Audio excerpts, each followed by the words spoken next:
ಜನ್ಮಾದ್ಯಸ್ಯ ಯತೋನ್ವಯಾದಿತರತಚ್ಚಾರ್ಥೇಷ್ವಭಿಜ್ಞಸ್ವರಾಟ್ ತೇನೇ ಬ್ರಹ್ಮ ಹೃದಯ ಆದಿಕವಯೇ ಮುಹ್ಯಂತಿ ಯಂ ಸೂರಯಃ ತೇಜೋ ವಾರಿಮೃದಾಂ ಯಥಾ ವಿನಿಮಯೋ ಯತ್ರ ತ್ರಿಸರ್ಗೋ ಮೃಷಾ ಧಾಮ್ನಾ ಸ್ವೇನ ಸದಾ ನಿರಸ್ತಕುಹಕಂ ಸತ್ಯಂ ಪರಂ ಧೀಮಹಿ ಚಕ್ರೈನ್ಯಸ್ಯ ಭುಜಾಗ್ರಮೇತ್ಯ ಲಲಿತಂ ವಿದ್ಯುತ್ಪ್ರಭಂ ರಾಜತೆ ಶಂಖೋ ಯಸ್ಯ ವಿರಾಜತೆ ಕರತಳೆ ಸಂಪೂರ್ಣಚಂದ್ರಪ್ರಭಃ ಮಾಲಾ ಯಸ್ಯ ಸಚಂಪಕಾ ಸತಿಲಕಾ ಶಾಶೋಕನೀಲೋತ್ಪಲ ಸೋಸ್ಮಾನ್ ಪಾತು ಷಡರ್ಧವಿಕ್ರಮಗತಿಸ್ತ್ರೈಲೋಕ್ಯನಾಥೋ ಹರಿಃ ಪ್ರಥಮೋ ಹನುಮಾನ್ ನಾಮ ದ್ವಿತೀಯೋ ಭೀಮಯೇವ ಚ ಪೂರ್ಣಪ್ರಜ್ಞತೃತೀಯಸ್ತು ಭಗವತ್ಕಾರ್ಯಸಾಧಕಃ ಕಾಮಧೇನುರ್ಯಥಾ ಪೂರ್ವಂ ಸರ್ವಾಭೀಷ್ಟಫಲಪ್ರದ ತಥಾ ಕಲೌ ವಾದಿರಾಜ ಶ್ರೀಪಾದೋಭೀಷ್ಟದಸ್ಸರಾಂ ಭವತೆ ಯದನುಭಾವಾದಿಡಮೋ ಕೋಪಿ ವಾಗ್ಮಿ ಜಡಮತಿರಭಿಜಂತುರ್ಜಾಯತೆ ಪ್ರಾಜ್ಞಮೌಲಿಃ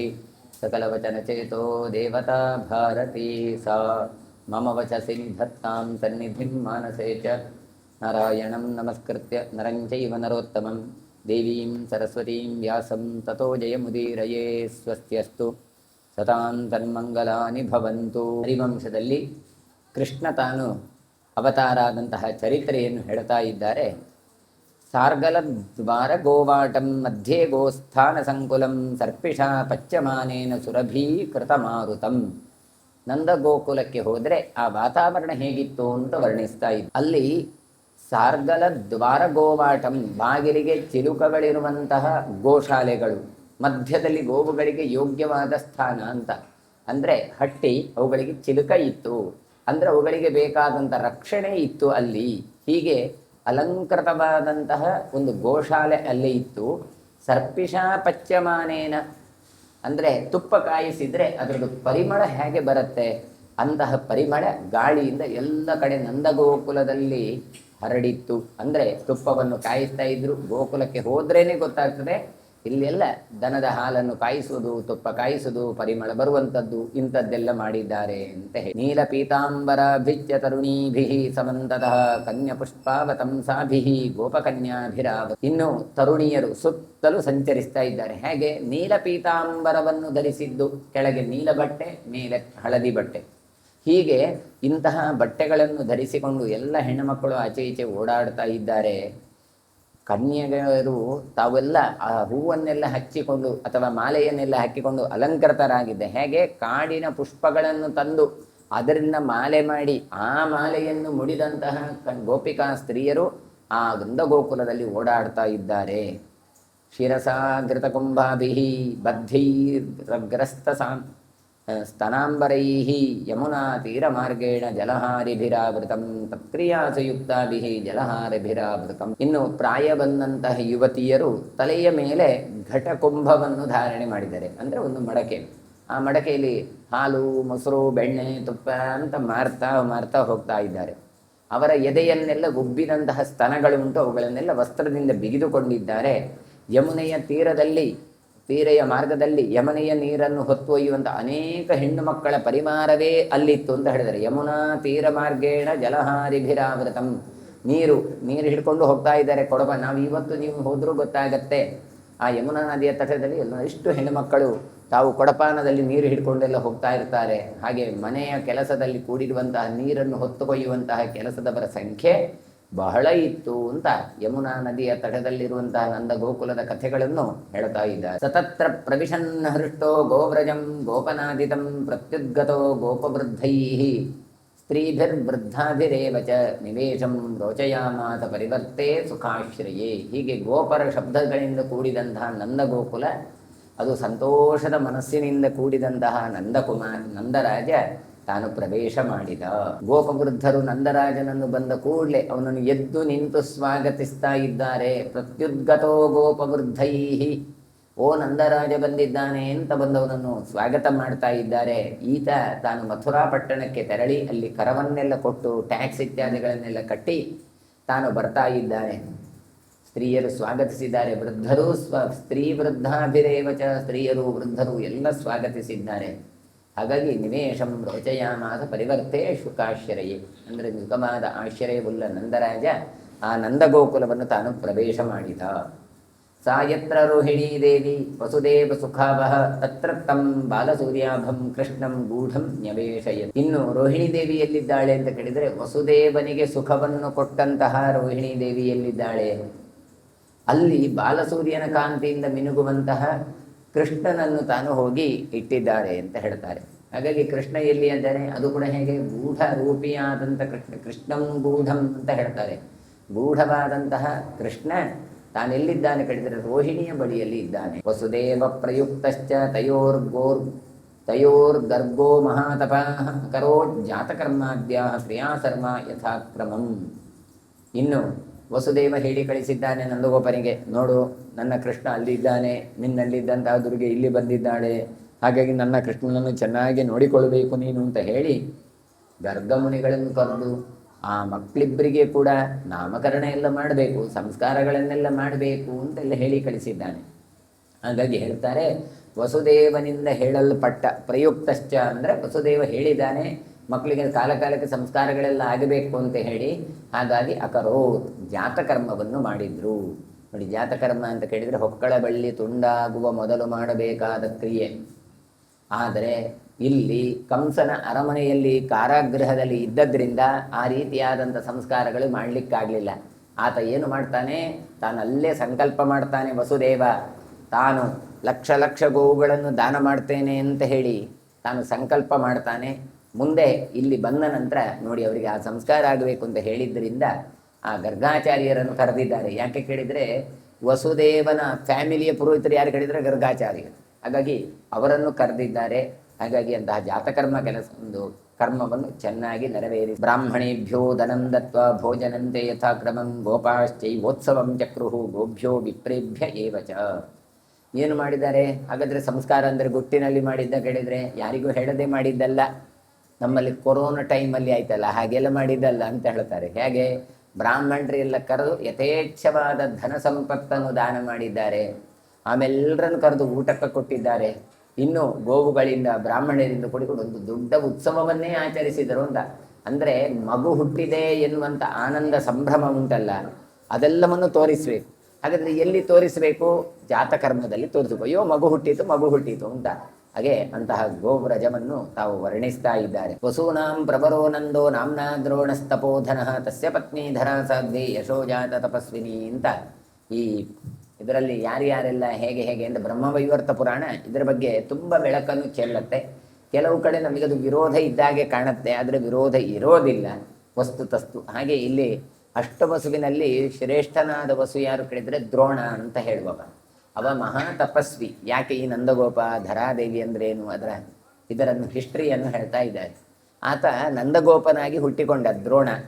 ಈ ದ್ರೋಣನ ಪತ್ನಿ ಯಾರು ಕೇಳಿದರೆ ಪರಮ ಪವಿತ್ರೆಯಾದಂತಹ ಧರಾದೇವಿ. ಯಾರು? ಈ ಧರಾದೇವಿಯೇ ಇಲ್ಲಿ ಯಶೋದೆಯಾಗಿ ಹುಟ್ಟಿಕೊಂಡದ್ದು. ಹೀಗೆ ಸರ್ಪಗಳ ಮಾತೆಯಾದವಳು ಯಾರು? ಕದ್ರು. ಆ ಕದ್ರು ಉಂಟಲ್ಲ, ಅವಳು ರೋಹಿಣಿಯಾಗಿ ಹುಟ್ಟಿಕೊಂಡದ್ದು. ಹಿಂದೆ ಯಾಕೆ ಹುಟ್ಟಿಕೊಂಡಿರು ಅಂತ ಚರಿತ್ರೆ ಹೇಳ್ತಾರೆ. ಧರಾದೇವಿ ಮತ್ತು ದ್ರೋಣರು ಇವರು ಪುಣ್ಯಕರವಾದ ಭರತಖಂಡದಲ್ಲಿ ಗೌತಮಾಶ್ರಮದ ಸಮೀಪದಲ್ಲಿರುವಂತಹ ಒಂದು ನಿರ್ಜನವಾದ ಒಂದು ಪರ್ವತ, ಅದಕ್ಕೆ ಗಂಧಮಾದನ ಪರ್ವತ ಅಂತ ಕರೀತಾರೆ. ಅಲ್ಲಿ ಸುಪ್ರಭಾ ಅಂತ ನದಿ, ಅದರ ತೀರದಲ್ಲಿ ಕೃಷ್ಣನ ದರ್ಶನಕ್ಕೋಸ್ಕರ 10,000 ವರ್ಷ ಕಾಲ ಅವರು ತಪಸ್ಸನ್ನು ಮಾಡಿದರಂತೆ. ಆದರೆ ಎಷ್ಟು ಕಾಲ ಕಳೆದರೂ ಕೂಡ ಭಗವಂತ ಬರಲಿಲ್ಲ. ಆಗ ಶ್ರೀಹರಿ ದರ್ಶನ ಆಗಲಿಲ್ಲ ಅಂತ ಹೇಳಿ ದ್ರೋಣ ಮತ್ತು ಧರಾದೇವಿ ವೈರಾಗ್ಯದಿಂದ ಅಗ್ನಿಕುಂಡಗಳನ್ನು ರಚಿಸಿ ಪ್ರವೇಶ ಮಾಡಲಿಕ್ಕೆ ಸಿದ್ಧರಾಗ್ತಾರೆ. ಆಗ ಶ್ರೀಹರಿ ತಾನು ಹೇಳ್ತಾನೆ, ಅಶರೀರವಾಣಿಯಿಂದ ಹೇಳ್ತಾನೆ, ಅದು ನೇರವಾಗಿ ಅಲ್ಲ, ಗೋಕುಲದಲ್ಲಿ ನಿಮ್ಮಿಬ್ಬರಿಗೆ ನಾನು ಮಗನಾಗಿ ಬರ್ತೇನೆ ಅಂತ. ಹಾಗಾಗಿ ಅಂತಹ ಒಂದು ಆಶ್ವಾಸನೆಯನ್ನು ಪಡೆದ ಇವರಿಬ್ಬರು ಅಲ್ಲಿಂದ ತೆರಳಿ ಹೋಗ್ತಾರೆ.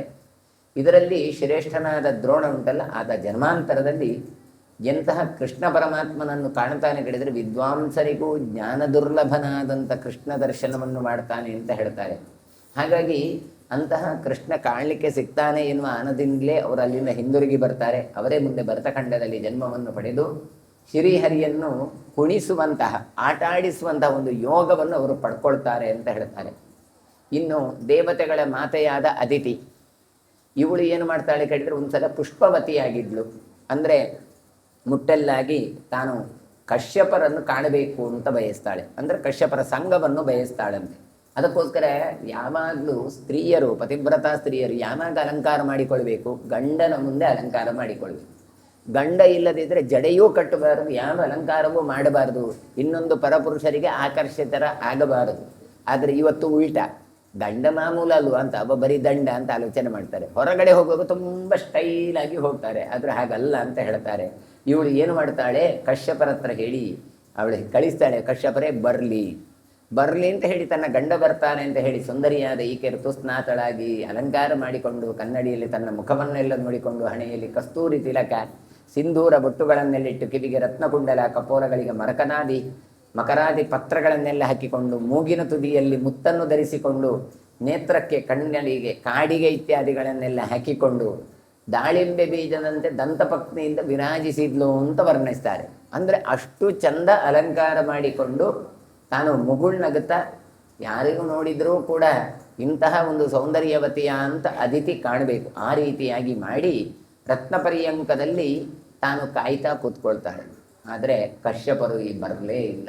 ಯಾಕೆ ಬರಲಿಲ್ಲ ಕೇಳಿದರೆ, ಕಶ್ಯಪರು ಇನ್ನೊಂದು ಪತ್ನಿ ಇದ್ದರು, ಕದ್ರು ಅಂತ. ಆ ಕದ್ರುವಿನ ಆಲಿಂಗನೆಯಲ್ಲಿ ಇದ್ದರು. ಹಾಗಾಗಿ ಅದಿತಿಗೆ ಬಹಳ ಸಿಟ್ಟು ಬರುತ್ತೆ. ರತಿ ಸುಖದಿಂದ ವಂಚಿತಳಾದ ತಾನು ಅಂತ ಹೇಳಿಕೊಂಡು ಆಕೆ ಸಿಟ್ಟುಕೊಂಡು ಸರ್ಪಮಾತೆಯಾದಂಥ ಕದ್ರುವಿಗೆ ಶಾಪ ಕೊಟ್ಟು ಬಿಡ್ತಾಳೆ. ಏನು ಅಂತ ಕೇಳಿದರೆ, ಸ್ವರ್ಗಲೋಕದಿಂದ ದೂರವಾಗಿ ನೀನು ಮಾನವ ಜೋನಿಯಲ್ಲಿ ಹುಟ್ಟು ಅಂತೇಳಿ. ಹಾಗಾಗಿ ಅದೇ ಕದ್ರು ಮುಂದೆ ಇಲ್ಲಿ ಯಶೋದೆಯಾಗಿ, ಇದು ರೋಹಿಣಿಯಾಗಿ ತಾನು ಹುಟ್ಟಿಕೊಳ್ಳುವಂಥದ್ದು ಅಂತ ಕೊಡ್ತಾರೆ. ಇದನ್ನು ಕೇಳಿದಂಥ ಕದ್ರು ಅಷ್ಟೇ ಪ್ರತಿಯಾಗಿ ಅದಿತಿಯ ಮೇಲೆ ಸಿಟ್ಟು ಬಂತು. ದೇವಮಾತೆಯ ಅದಿತಿಯಲ್ಲಿ, ಅಲ್ಲ ನನಗೆ ಮಾನವ ಜನ್ಮ ಅಂತ ಹೇಳ್ತಾ ಇದ್ದೆಲ್ಲ, ನೀನು ಮಾನವ ಜನ್ಮವನ್ನು ಪಡಿ ಅಂತ ಆಕೆಯು ಕೂಡ ಪ್ರತಿಶಾಪವನ್ನು ಇಡ್ತಾಳೆ. ಹಾಗಾಗಿ ಅದಿತಿ ಏನು ಮಾಡ್ತಾಳೆ ಕೇಳಿದರೆ, ಮುಂದೆ ಈ ದೇವಕಿಯಾಗಿ ಹುಟ್ಟಬೇಕಾಗತ್ತೆ. ಆ ಕಾರಣದಿಂದಾಗಿ ಕದ್ರು ರೋಹಿಣಿಯಾಗಿ ಕಶ್ಯಪರು ವಸುದೇವನಾಗಿ ಅದಿತಿ ದೇವಕಿಯಾಗಿ ತಾವು ಹುಟ್ಟಿಕೊಂಡ್ರು ಅಂತ ಹೇಳ್ತಾರೆ. ಇನ್ನು ಲಕ್ಷ್ಮಣ ಶೇಷನಾಗಿ ಬಂದದ್ದರಿಂದ ಆತನ ಮುಂದೆ ತನ್ನ ಪುಣ್ಯವನ್ನು ಹ್ರಾಸ ಮಾಡುವುದಕ್ಕೋಸ್ಕರ ಕೃಷ್ಣನ ಅಣ್ಣನಾಗಿ ತಾನು ಬಲರಾಮನಾಗಿ ಬರ್ತಾನೆ. ಹೀಗೆ ಪ್ರತಿಯೊಬ್ಬರ ಜನ್ಮ ಆಗಬೇಕಾದರೂ ಕೂಡ ಅದರ ಹಿಂದೆ ಒಂದೊಂದು ಚರಿತ್ರೆಗಳಿದ್ದಾವೆ. ಆದರೆ ಅದು ಯಾವುದೂ ನಮಗೆ ಗೊತ್ತಿರೋದಿಲ್ಲ. ಹಾಗಾಗಿ ನಮ್ಮ ಜನ್ಮ ಹೀಗೆ ಯಾಕಾಯಿತು ಅಂತ ನಾವು ಬೊಬ್ಬರು ಹಿಡಿತೇವೆ. ಆದರೆ ಕರ್ಮ ಸಿದ್ಧಾಂತದಲ್ಲಿ ಪ್ರತಿಯೊಂದಕ್ಕೂ ಕಾರಣ ಇದೆ. ವೈಶಂಪಾಯನರು ಚರಿತ್ರೆಯನ್ನು ಮುಂದೆ ಹೇಳ್ತಾರೆ. ತತ್ರ ತಸ್ಯಾಸತಃ ಕಾಲಃ ಸುಮಹಾನ್ಯತ್ಯವರ್ತತ ಗೋವ್ರಜೆ ನಂದಗೋಪಸ್ಯ ವಲ್ಲಭತ್ವಂ ಪ್ರಕುರ್ವತಃ. ಕೃಷ್ಣ ನಂದಗೋಕುಲದಲ್ಲಿ ಗೂಢವಾಗಿ ಬೆಳೀತಾ ಇರ್ತಾನೆ, ಯಾರಿಗೂ ಗೊತ್ತಿರೋದಿಲ್ಲ. ಅಲ್ಲಿ ಹೆಣ್ಣು ಮಗು ಹುಟ್ಟಿದ್ದ, ಗಂಡು ಮಗು ಹುಟ್ಟಿದ್ದ, ಆಚೀಚೆ ಆದದ್ದು ಯಾರಿಗೂ ಗೊತ್ತಿಲ್ಲ. ಕೆಲವೇ ವ್ಯಕ್ತಿಗಳಿಗೆ ಗೊತ್ತಿರುತ್ತೆ. ಹಾಗಾಗಿ ನಂದರಾಜ ಏನು ಮಾಡ್ತಾನೆ ಹೇಳಿದ್ರೆ, ಗೋಪವೃತ್ತಿಯಿಂದ ತಾನು ಜೀವನವನ್ನು ತಾನು ನಡೆಸ್ತಾ ಇದ್ದ. ದಾರಕೌ ಕೃತನಾಮಾನೌ ವೃಧಾತೆ ಸುಖೇನತೌ ಜ್ಯೇಷ್ಠ ಸಂಕರ್ಷಣೋ ನಾಮ ಯವಿಯಾನ್ ಕೃಷ್ಣ ಏವತ. ಆ ಇಬ್ಬರು ಮಕ್ಕಳಿಗೂ ಕೂಡ ಗರ್ಗಾಚಾರ್ಯರು ಈಗ ನಾಮಕರಣವನ್ನು ಮಾಡಿದರು. ಜಾತಕರ್ಮ ಮಾಡಿದರು, ಆಮೇಲೆ ನಾಮಕರಣ ಮಾಡಿದರು. ಆದರೆ ನಾಮಕರಣ ಮಾಡಬೇಕಾದ್ರೆ ಯಾರಿಗೂ ಗೊತ್ತಾಗಬಾರದು ಅಂತ ಮಾಡಿದರು. ಆದರೂ ಕಂಸನಿಗೆ ಗೊತ್ತಾಯಿತು. ಯಾರಿಗೆ ಗೊತ್ತಾಗಬಾರ್ದು ಅವರಿಗೆ ಗೊತ್ತಾಗಿ ಬಿಡತ್ತೆ. ಯಾರಿಗೆ ಗೊತ್ತಾಗಬೇಕು ಅಂತಿತ್ತು ಅವರಿಗೆ ಗೊತ್ತಿರೋದಿಲ್ಲ. ಕೆಲವು ಸಲ ಹಾಗೆ ಆಗತ್ತೆ. ಅದಕ್ಕೆ ಕಾರಣವೂ ಉಂಟು. ಒಂದು ಸಲ ಕಂಸ ಸಭಾ ಮಧ್ಯದಲ್ಲಿ ಸ್ವರ್ಣ ಸಿಂಹಾಸನದಲ್ಲಿ ಕುಳಿತಿತ್ತಂತೆ. ಆಗ ಗಗನ ಮಧ್ಯದಲ್ಲಿ ಅಶರೀರವಾಣಿ ಕೇಳಿಸಿತು ಅಂತ. ಏನು ಮಹಾಮೂರ್ಖ, ನೀನೇನು ಮಾಡ್ತಾ ಇದ್ಯಾ? ನೀನು ಮುಂದಿನ ಕಲ್ಯಾಣವನ್ನ ಬಗ್ಗೆ ನೀನು ಕುರಿತು ಆಲೋಚನೆ ಮಾಡು. ನಿನ್ನನ್ನು ಕೊಲ್ಲುವ ಹುಡುಗ ಇದ್ದಾನೆಲ್ಲ ಭೂಮಿಯಲ್ಲಿ ಆಲ್ರೆಡಿ ಈಗಾಗಲೇ ಅವತಾರ ಮಾಡಿಯಾಗಿದೆ. ಹಾಗಾಗಿ ಅವನ ಅಂತ್ಯವನ್ನು ಹೇಗೆ ಮಾಡೋದು ಅಂತ ನೀನು ಆಲೋಚನೆ ಮಾಡು. ವಸುದೇವ ನಿನ್ನನ್ನು ನಾಶಪಡಿಸುವಂಥ ಗಂಡು ಮಗುವನ್ನು ಪಡೆದಾಗಿದೆ. ಅಲ್ಲಿರುವ ಹೆಣ್ಣು ಶಿಶುವನ್ನು ನಿನಗೆ ಗೊತ್ತಿಲ್ಲದೆ ಅವನು ಏನು ಮಾಡಿದ್ದಾನೆ, ನಂದಗೋಕುಲದಿಂದ ಹಿಡ್ಕೊಂಡು ಬಂದಿದ್ದಾನೆ. ಹಾಗಾಗಿ ವಸುದೇವನ ಮನೆಯಲ್ಲಿದ್ದ ಕನ್ಯೆ ಅವಳು ಯಾರು ಅಲ್ಲ, ನಿನಗೆ ಸಿಕ್ಕಿದವಳು ಮಾಯಾದೇವಿ, ದುರ್ಗೆ ಅವಳು. ಹಾಗಾಗಿ ನಂದಗೋಕುಲದಲ್ಲಿ ನಿನ್ನ ಹುಡುಗ, ನಿನ್ನನ್ನು ನಾಶ ಮಾಡುವಂಥ ಕೃಷ್ಣ ಬೆಳೀತಾ ಇದ್ದಾನೆ. ದೇವಕಿಯ ಸಪ್ತಮ ಗರ್ಭದಲ್ಲಿ ಬಂದಂಥ ಶಿಶು ಉಂಟಲ್ಲ, ಅದೂ ನಂದಗೋಪನ ಮನೆಯಲ್ಲಿ ಬೆಳೀತಾ ಉಂಟು ಅಂತ ಯೋಗ ಮಾತೆ ಅವನೆಲ್ಲ ಜಠರದಲ್ಲಿ, ಯಾರ ರೋಹಿಣಿಯ ಜಠರಕ್ಕೆ ಕೊಂಡೋಗಿ ಇಟ್ಟಿದ್ದಾಳೆ. ಹೀಗೆ ಆದಿಶೇಷನ ಅಂಶ ಆತ ಅಂತೆಲ್ಲ ಶರೀರವಾಣಿ ಬರುತ್ತೆ.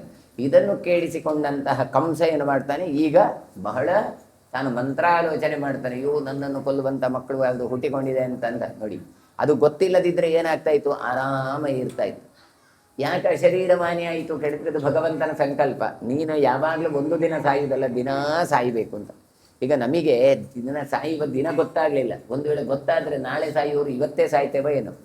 ಓ ನಾಳೆ 3 ಗಂಟೆಗೆ ಸಾಯ್ತೇವೆ ಹೇಳಿದ್ರೆ ಇವತ್ತು 2 ಗಂಟೆಗೆ ನಮ್ದು ಶುರುವಾಗುತ್ತೆ, ಓ ನಾಳೆ ಸಾಯ್ತೇನೆ ಅಂತೇಳಿ. ಅದಕ್ಕೋಸ್ಕರ ಭಗವಂತ ಕೆಲವು ಗೌಪ್ಯವನ್ನು ಇಟ್ಟಿದ್ದಾನೆ.